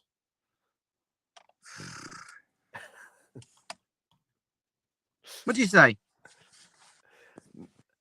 Real voice is actually this one, lad. I just rated it. Oh, I don't know if he's talking about me or you though. Chris, you're not actually American. I'm the American guy here. Oh yeah, good luck. Go on. Let's see how long you can pull this off. You're the Scouser and I'm the American. All right, it's better than I thought. Should we swap role? My real voice is actually this one, like. Just been reining it in all this time, you know. I can't do it perfect. I can get a little bit of I'm Scouse. American and my name is Chris and I'm now the host of the stream and I've got to be on the left side. Oh, no, that's 2 fucking hell. takes. Always got to make it personal, don't you? Always got to make it personal. That's quite funny. That's actually quite good. It's a little. I could say a few things. It was called Soccer AM for ironic reason. I thought it was just the like Soccer Saturday was, you know, for the alliteration with the double S. Someone told me that, but I don't know if that's true. Brighton with a good chance. Oh, that's a 6 save of the game for Bournemouth. That Pascal Gross with a wonderful strike from about 9 yards or from about 12 yards. Honestly, when it left his boot, I thought it was 2-0. That's a great save. Let's see. What? Would we get the stream taken down? Oh, we're not. I'm not even gonna. I don't even want to try that because if word would get across, our whole channel would get shut down. Okay, we can't do that. Yeah. But guys, yeah, sorry, we can't do that. Oh, look at this. Jeff says, deport Ryan. What kind of English person doesn't drink tea? Yeah, exactly. It's ridiculous. But he did just say he's gone American, so. Just can't be bothered sticking the kettle on and faffing around with a tea bag and the Blues. I'll be sure to I've got plenty of pictures on my socials, but I will get you a few more. My webcam doesn't extend that far, or else I would, but we'll get some more pictures. 2 cameras. I'm getting another camera soon, actually, because I want to do the double for a lot of. I actually had an idea of a Pavel cam. I don't know where I would put it, but probably like sort of hang it above him or something like that. You could do a 2 camera system. That would be quite cool. Yeah. Just experimenting. Actually, if you share a screen now, what it'll happen, it's a lot bigger than the old one where, you know, we became dead tiny in the corner. This is slightly less tiny. This is like a custom layout that I've done. So if you share, you can actually share something. It'll go in this middle space, and that's under the 3 dots layout. That layout one I was talking about before. I've also got one that I messed with that has Goodison in the back, and then me standing like Sean Dyche, like mini Sean Dyche, like this. So we'll experiment with that one as well for my solo shows, which would be funny. Because mini Sean Dyche is the best Sean Dyche. It's too funny. Chelsea on the break here. Kai Havertz tried to do it all himself. Took a little one too many touches. Every Chelsea player around him quite frustrated that he didn't pass it, and he knows it. Still nothing to speak of. Oh, here we go. Cucurella with a steal. Yeah, Liverpool look shocking right now, and they have for most of the second half. So I actually expect, while it's been quite a few 0-0s, I expect Chelsea to find a breakthrough here, but we shall see. This actually looks like a legitimate injury in the Brighton-Bournemouth game. It looks like one of the Brighton players has come down very awkwardly on his knee. What's going on in the Leicester one since they've gone down to 10 men? Still 1-1. Villa with some possession, one good chance, but other than that, just a bunch of possession. Oh, that's the second good chance, though. They've earned a corner. Yeah, it's going to be one of those where it's quite obvious with 10 men, you know, Villa are going to have the possession. Mo Salah and Andy Robertson coming on for Liverpool. So as predicted, they will be going for the win. Let's see. Chelsea should have been outside by now. Yeah, Chelsea will regret, I think. Well, I don't know. Not so much that they'll regret it, but they put 2 balls in the back of the net, chalked off by that much of an offside, and then the second one was pretty clear. It comes off his elbow. Villa with a corner. Is Jeff going to come on the stream and take over from me? because I've got to go back to audio. Go ahead. I can probably do the rest alone anyway. If Jeff wants to come on, Jeff, you're more than welcome, buddy. But I've got no problem finishing it off anyway. I've neglected our fans this most of the second half in terms of game breakdown, but our banter's been fantastic. So the blue says Buen Dias do a winner. Maybe. That would be cool. Oh. I think if anybody, I actually wouldn't be surprised if Villa were to find a penalty here, given their time in the box, and then Ollie Watkins buries another. That's a good chance. Takes a deflection. Oh, it's just wide. I thought it had deflected in. It deflected up in the air. The keeper goes the wrong way, and it bounces just over. So Villa are threatening. We're on about 81 and a half minutes, so the next 10 minutes will be quite chaotic for Leicester.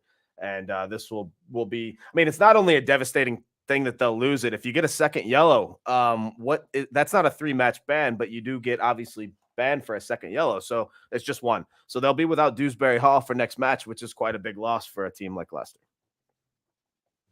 And on that bombshell, I'm going to go back and listen to you. Sounds good.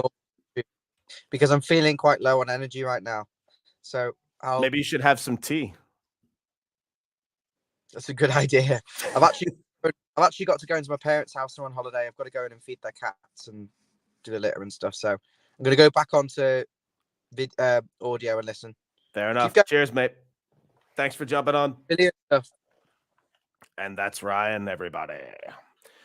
If you've stuck with us through all this, we're about an hour 36 into the stream. I appreciate you very, very much. This has been a lot of fun, more fun than I expected it to be. I thought it would be cool, but I didn't realize how much fun I would have. We are on about 83 minutes at the King Power. Leicester and Villa still 1-1. All the scores in the early, all the scores in all of the games, as a matter of fact, still the same. 1-0 to Brighton on about 81 minutes. We've just had a long injury in that game, though, and a player did come off. I missed who it was, but the point being, we should have a lot of added time at the Vitality. Leicester down to 10 men, and Villa have not been able to finish the job yet. Still 1-1 there. Leeds 2, Forest 1. Not much to speak of. A little bit of back and forth, and Forest have at least had a little bit of possession, but they also, it's very clear that that's a yellow card there. A very clear one on Forest. What I was about to say, though, it seems very clear that the only team that is going to that's going to score again would be Leeds. A lot of things can happen, obviously, in the last 10 minutes, but Forest just don't look like they have the capability, quite frankly. Canadian Premier League. Hang on. Let me catch the previous comment to make sure I have this right. 50% coffee by volume. I blame Tim Hortons for instilling a robust coffee culture into us Canadians. What part of Canada are you from, mate? Is this HFS? Is that Halifax, Nova Scotia? Did I get that one right?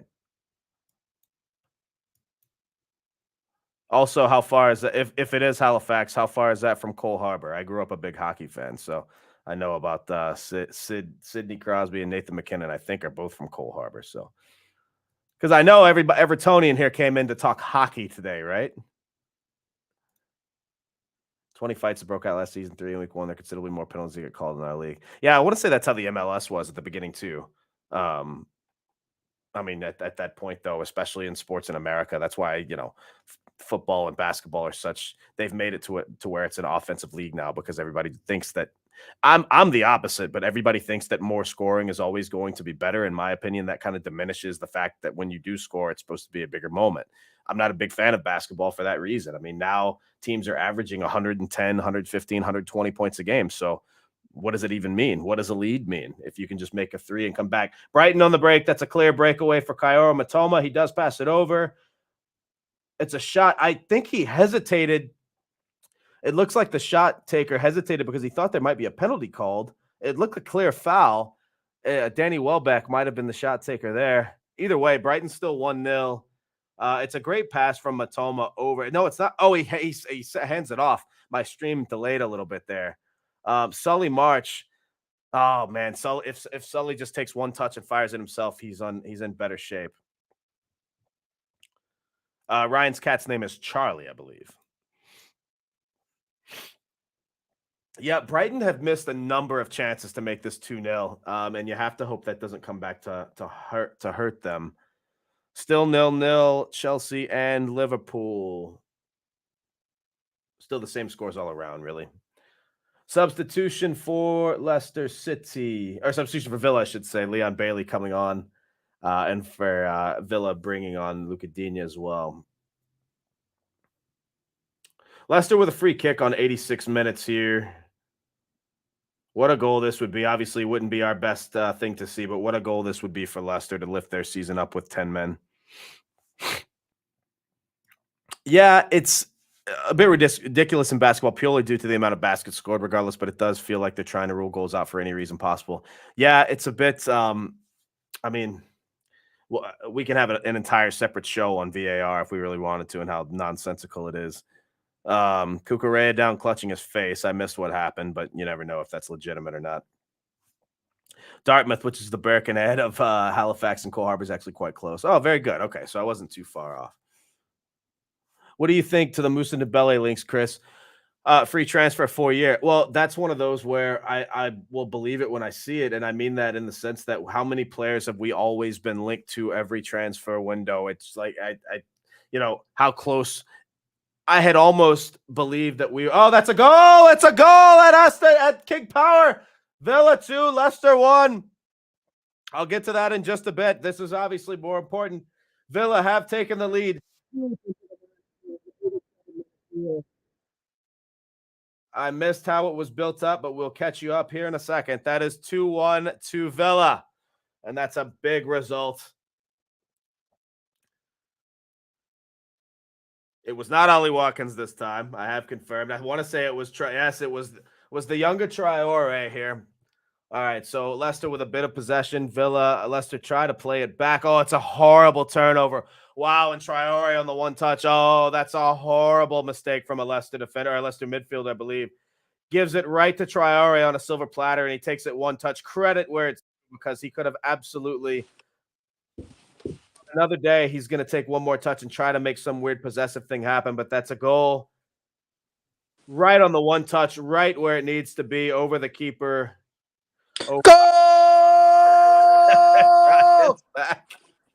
That is what I'm talking about. Over at the King Power Stadium, Leicester have crumbled and Aston Villa have taken the lead 2-1.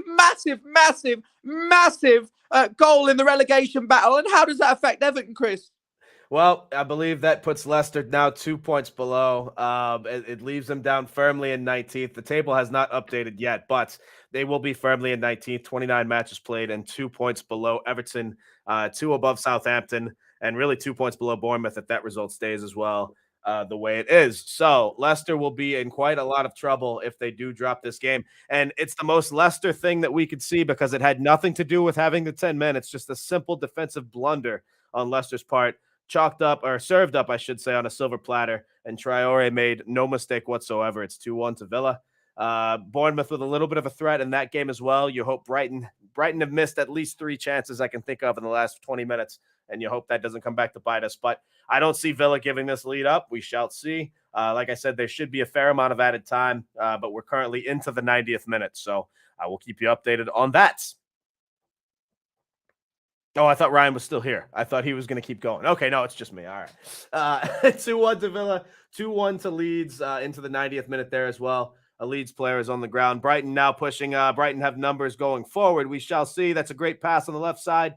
It looks like, excuse me, Kaoru Matoma into the 88th minute there. It's a great move down the left side, and it's a great save from the Bournemouth keeper, but it's back in, and Bournemouth have it safe now in the hands of the keeper. Leeds fans looking a little bit nervous as we enter added time at Ellen Road. Leeds 2, Nottingham Forest 1. No word yet on added time. It's just come up 5 minutes of added time at Ellen Road. We're 5 seconds away from added time at the King Power as well. It's getting into crunch time now. The results will start to show themselves here soon. As we said, these games are very crucial because as all of these teams had games in hand on Everton, as of tomorrow after West Ham play, there are going to be very few, if any, that still have that. There's only 3 minutes of added time at the King Power. A little bit shocking. I thought we'd get at least 4, given that we have had a goal and a sending off. But it's only 3 minutes nonetheless. We have a pretty harsh challenge here.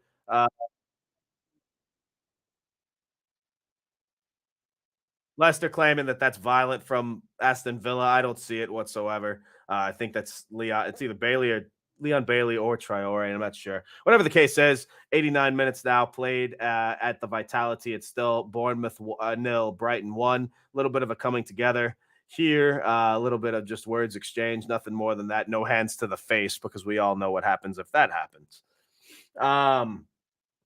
Substitutions now in the Leeds game. Going to chalk off a little bit of time for that. We're on 91 minutes. Oh, that might be. Oh, is it in? Oh my God. I don't know how that's not gone in.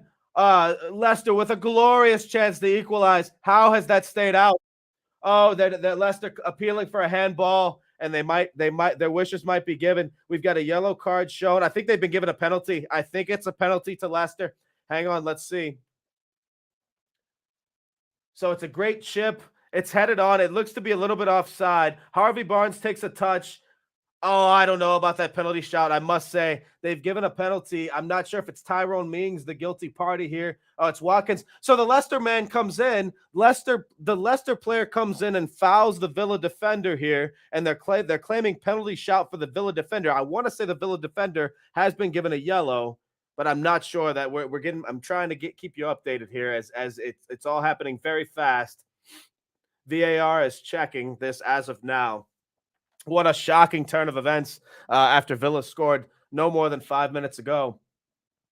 And now it seems like Leicester might have been given a penalty. I'm not sure if the initial shout was that the ball had crossed the line. That wasn't really close. They're checking a penalty for the foul. So let me be very clear. I don't know what the initial call was. I think the initial call was penalty, but I'm not sure.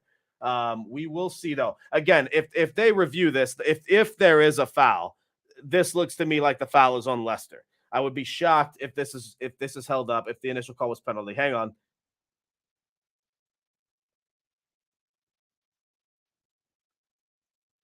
So Daka's leaned on Watkins, what they're saying. That's two for Brighton. Brighton have just scored 2-0 to Brighton as we go into 6 minutes of added time at the Vitality. Brighton have put in a second. It is 2-0 to Brighton, and that game is all but put to bed now. It is Bournemouth 0, Brighton 2. Leicester have been given a penalty. VAR is checking, and the referee has been sent over to look. This will be at the absolute death if this penalty is given. I don't know if it will hold up. We'll see. Referee currently still looking at the screen, still looking very closely. If this has been given a penalty, like I said, I'd be shocked if this holds up. But they are at the King Power. You know how some of these home teams get rewarded. Let's see. It's been waved off. No penalty. No penalty to Leicester. The yellow card has also been waved off as well. From a neutral perspective, no Everton bias there. I think that is the correct call. And from an Everton perspective, very biased. Of course, it's the correct call. What you doing?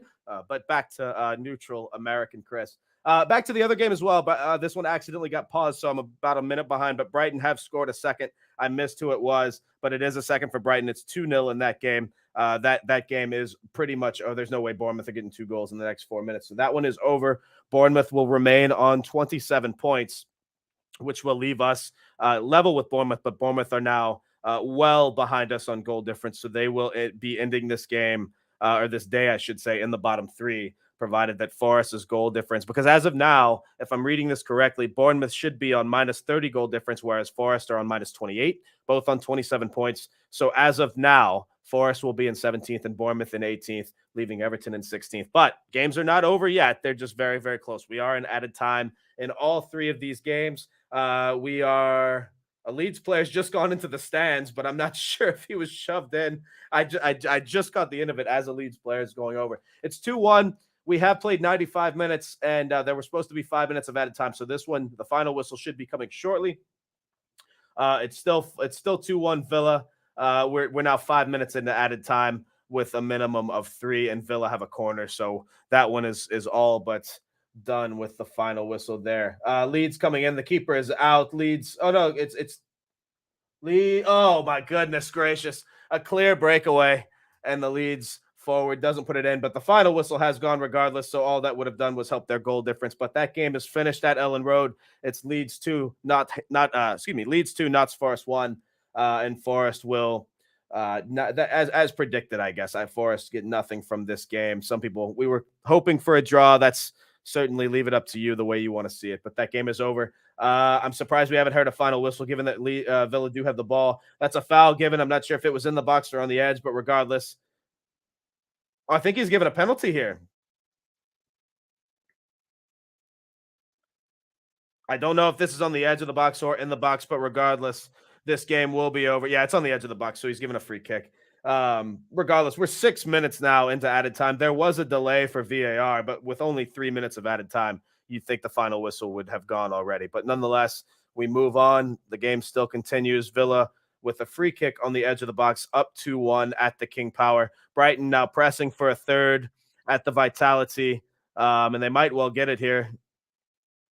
Now stolen away by Bournemouth, but that game should be finished. I still missed who got the second goal for Brighton. Let me get that pulled up real quick. Hard on a string there, says Paul Berry. Yeah, a lot of things happening here. Overall, this is a good night for us. Yeah, in terms of results, all that we could ask for, really. It's getting a little bit heated now. How is this final whistle not gone? And there it is. Final score: Aston Villa 2, Leicester City 1. That's a dooming result for Leicester City in a game that they really needed to get a point out of. They get a player sent off. I'd have to go back and look, but it appeared to be on about 65, 67 minutes. And that was all she wrote. The second goal for Brighton in Ciso on the 91st minute with the assist to Pascal Gross. Meanwhile, in the Liverpool game, that's a great cross to the middle. Not much been I haven't paid too much attention as we had quite a chaotic finish in these other games, but still no goals in this one. And quite frankly, I think that that's how it's going to stay. I did say earlier this half, Chelsea might get the breakthrough, but they don't seem to be coming close to that. But Liverpool continuing their shocking away form, no goals and none probably to come. Okay, so that game is over. Villa 2, Leicester 1, and Bournemouth and Brighton about 30 seconds from full time there as well.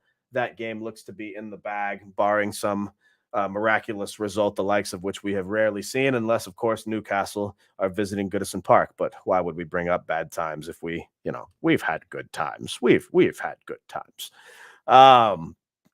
83 minute, or in the 83rd minute, Chelsea and Liverpool. Okay, so let's review. We have, as these results come into play, I'll get the table pulled up. Some speculation on what the table will look like. I want to wait until this game is officially finished before I pull that up, and then I will do just that. But as Brighton have possession, 6 minutes of added time now played, and there's the final whistle. It is Brighton 2, Bournemouth 0, in a game that's, Brighton are clearly the better side, but a game that's being played at the Vitality. Bournemouth had looked well as of late. I was not going to bet, certainly wasn't going to bet against Bournemouth in that match. Chelsea now have a corner on 83 minutes in this one, and as soon as this corner is taken, I'll get the table pulled up as well.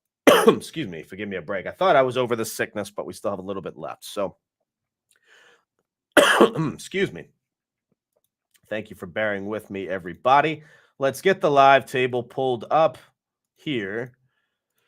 Okay, so this is what it looks like, everybody. As of now, the Bournemouth result is finished. It's just not completely updated yet. But the only team now in the bottom 9, quote unquote, if you like, that has not played 29 games are called West Ham. They will play their 28th game tomorrow, home to Newcastle, but we'll cross that bridge when we come to it. This is what it looks like. A big win for Leeds United today. They get the 3 points that brings them up to 29 with a pretty decent goal difference in comparison to the rest of the squads right now. 29 points for Leeds. Wolves follow them behind, and West Ham as well on 28 and 27 respectively. But West Ham are in a 4-team race right now on 27 points, 15th through 18th. Goal difference at that point obviously comes into play, whereas West Ham are in good shape with those teams involved. And to be fair, with those teams involved, Everton are in pretty decent shape with goal difference as well, because no one will be making up 10 goals, especially not a team like Forest. Other than that, though, when it gets down to it, Leicester needed a result today. They'll be without Dewsbury Hall, who was sent off in this game for the next match. Let's see who that's against. I do forget sometimes. Leicester's next match is against Bournemouth. So another 6-pointer there. For all intents and purposes now, the Leicester-Bournemouth match will be with teams in the bottom 3 now. It absolutely will, because no team has the ability to drop below either one of those unless West Ham technically, I guess West Ham could lose by 21 goals tomorrow, but, I just don't see it. So that'll be a bottom 3 matchup next week, or in a few days, I should say, between Bournemouth and Leicester. And to say that that is a massive game would be an understatement. To me, any result in that one doesn't really matter. A draw is probably best, but if one team gets 3, that means the other team gets none. And so one team will remain below us no matter what. That's going to be a big one. It will be at the King Power. I would say that that's a home field advantage, but it hasn't proven that for Leicester today or in recent memory. So we'll see. But that's the table as it stands right now. Some big results today. That's a big one for Brighton. Brighton continue their push into the top six. They remain in the top six, I should say, still with 2 games in hand off some of their colleagues around here. But Brighton are now on 46 points, just 4 points behind Man United and Tottenham and Newcastle, for that matter, who are in 3rd through 5th, respectively. Brighton's remaining schedule, I want to say they're going to be playing some of these teams. Yes, we have Man United right here. Also Man United in the FA Cup as well. The clash against City have been postponed. Brighton with kind of a gauntlet of a schedule in the near future with Spurs, Chelsea, Man City. Although I shouldn't really say Spurs is kind of a gauntlet. You just never know what you're going to get, though. We could get the Spurs that show up against Everton yesterday, which were absolutely terrible. But it is at, I was about to say White Hart Lane, at Tottenham Hotspur Stadium. So we'll see which Spurs turn up. But that is a ways away. And those are the scores on the doors at the minute. 86 minutes played at Stamford Bridge. Chelsea with a little bit more of the momentum. Of course, Liverpool, the officials. Of course, they will not be penalized for anything near that. They'll probably give Everton a fine because that's usually how that goes. But that's the only game still on tap at the moment. Almost the perfect set of results tonight. Yeah, I would have preferred a draw as well, but the better scenario was Leeds winning in terms of if someone were to win, who would have been the better one, and it is Leeds, I think, from that perspective. So I'm okay. I would have preferred the draw. I don't. No team around us I want getting 3 points at any juncture if that's preventable. Because I mean, this also obviously comes with the caveat that we hope that Everton get 3 points at some juncture. Because I mean, until we can put a win or two together, won't believe that until I see it either. Especially given that I believe, what do we have, 9 games left, and I think 5 are away, where we haven't gotten a win in quite some time. So we shall see. I tell you what, though, this makes that Leicester match in a few weeks all the more valuable, all the more massive. Who knows what things are going to look like at that point? Who knows who, if anyone, will be Leicester manager? Same can be said for Chelsea.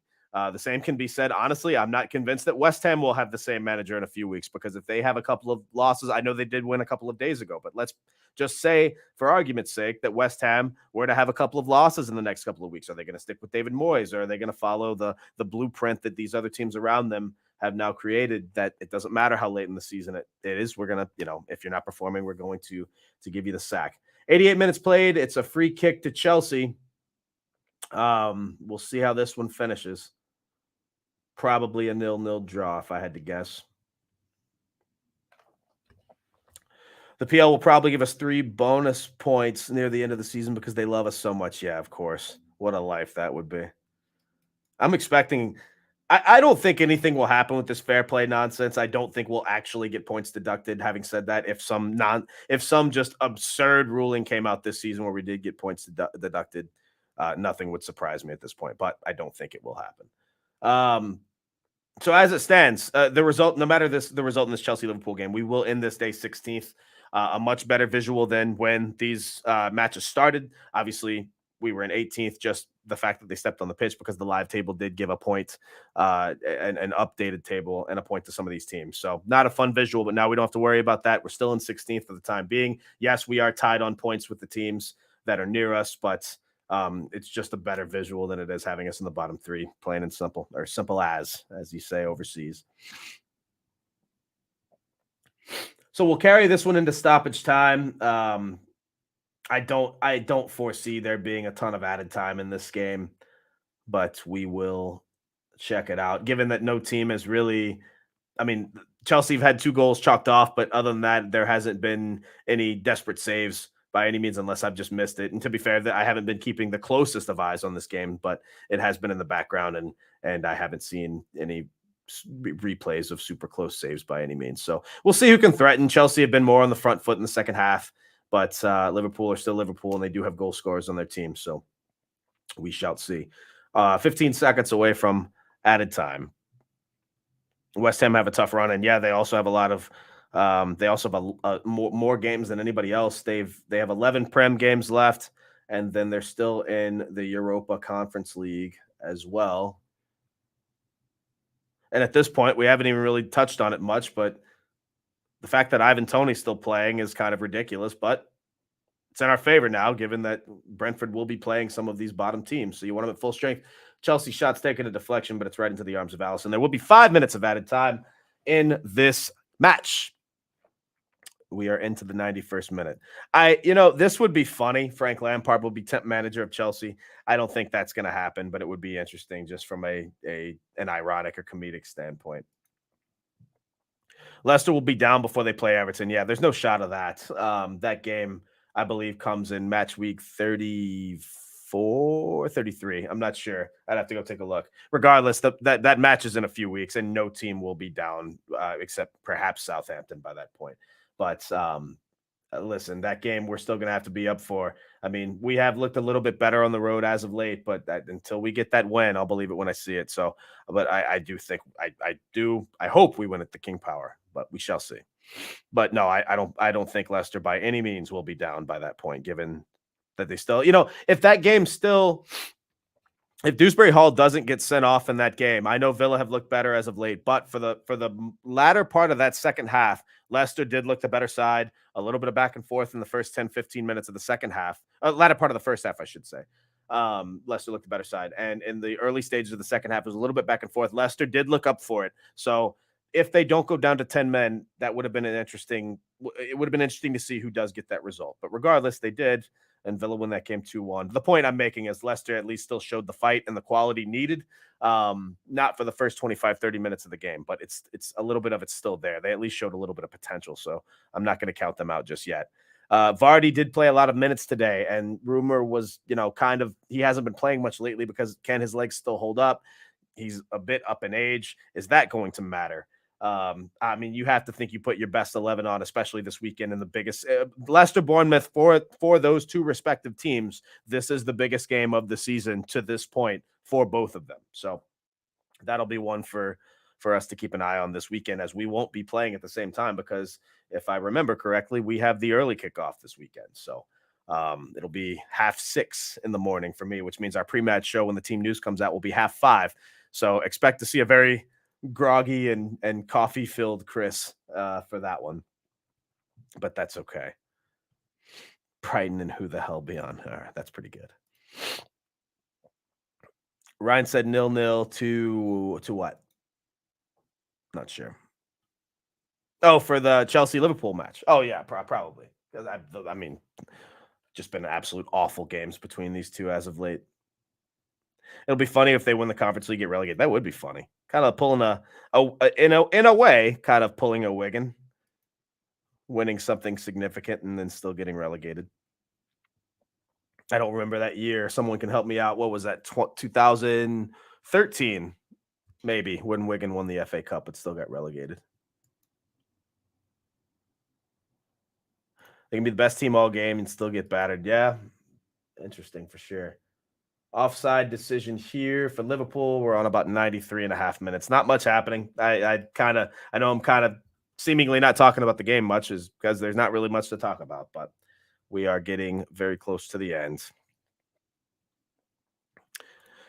Update, Mr. Blue Skies. Forest and Southampton will go down. Then one from Wolves, Leicester, West Ham, Everton, and Bournemouth. I think Leeds and Palace will be okay. My gut tells me Leeds will be okay too. Mabs and Jan on our bottom 9 show were confident that Leeds would go down. I didn't believe that, given that they still had the ability to score goals and goal scorers on their team. Still a long way to go, but I think Leeds will put it together at the right time, especially given their home form.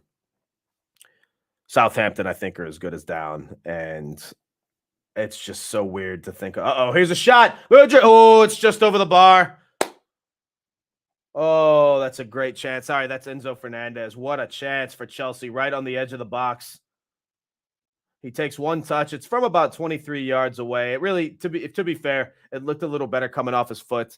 Allison quickly realized it was going over the bar, though. He did not have to make a save. So that will likely be the last chance of the game. We've got about 20 seconds left unless Chelsea can get it up very quickly. We're at about midfield at the moment, but Enzo does have possession. They will have a throw. With about 10 minutes left into the minimum 5 minutes. Honestly, I think Chelsea are just going to see this one out and take the points. Reece James taking the throw. There's the final whistle, and this game will end 0-0. Funny that you go into this game with Chelsea and Liverpool thinking that this might be the game to watch of the day, and it ends up being by far and away the most boring game out of the four. But you just never know what to expect, I guess. My schedule is behind.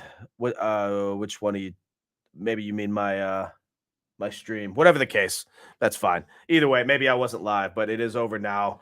Regardless, and no problem. Cheers, Mark. Thanks for stopping by. Thanks to everybody for stopping by. I appreciate it. This has been way more fun than I thought it would be. And I look forward to doing something like this again. In all honesty, I might even jump on tomorrow for the games. I know we have, what's the other game? I believe we have West Ham, Newcastle, and then the other one is Man United and Brentford.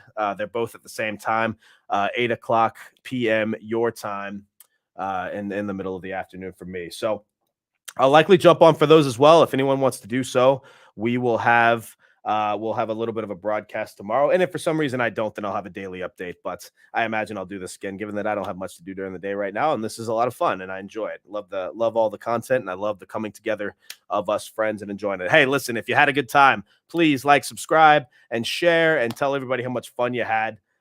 This has been, like I said, a whole lot of fun for me, and it seems like you guys have enjoyed it as well. If you have the games on in the background, I'll provide a little bit of commentary, and if you don't, then this will be perfect for you, because we can give you a little bit of update and a little bit of a visual as to what's going on. So, yeah, isn't this disgusting? We'll all be saying up the Geordies tomorrow, as if anyone takes pride in saying something like that. It's so freaking disgusting. Neil, well done. Not easy to do a solo. Hey, the only reason I can do it is because you guys are in the comments, quite frankly. I could sit here and talk to my dog all day, but he just, kind of gets quiet sometimes. So it is what it is. But anyway, I'm going to wrap this up. I appreciate you guys. Thanks so much. At Follow Everton is where you can find all of our content on Twitter and YouTube.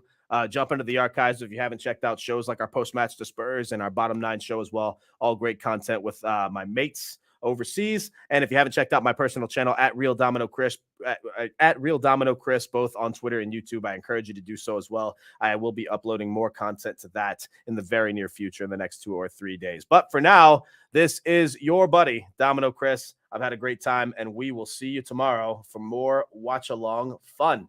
Up the Toffees.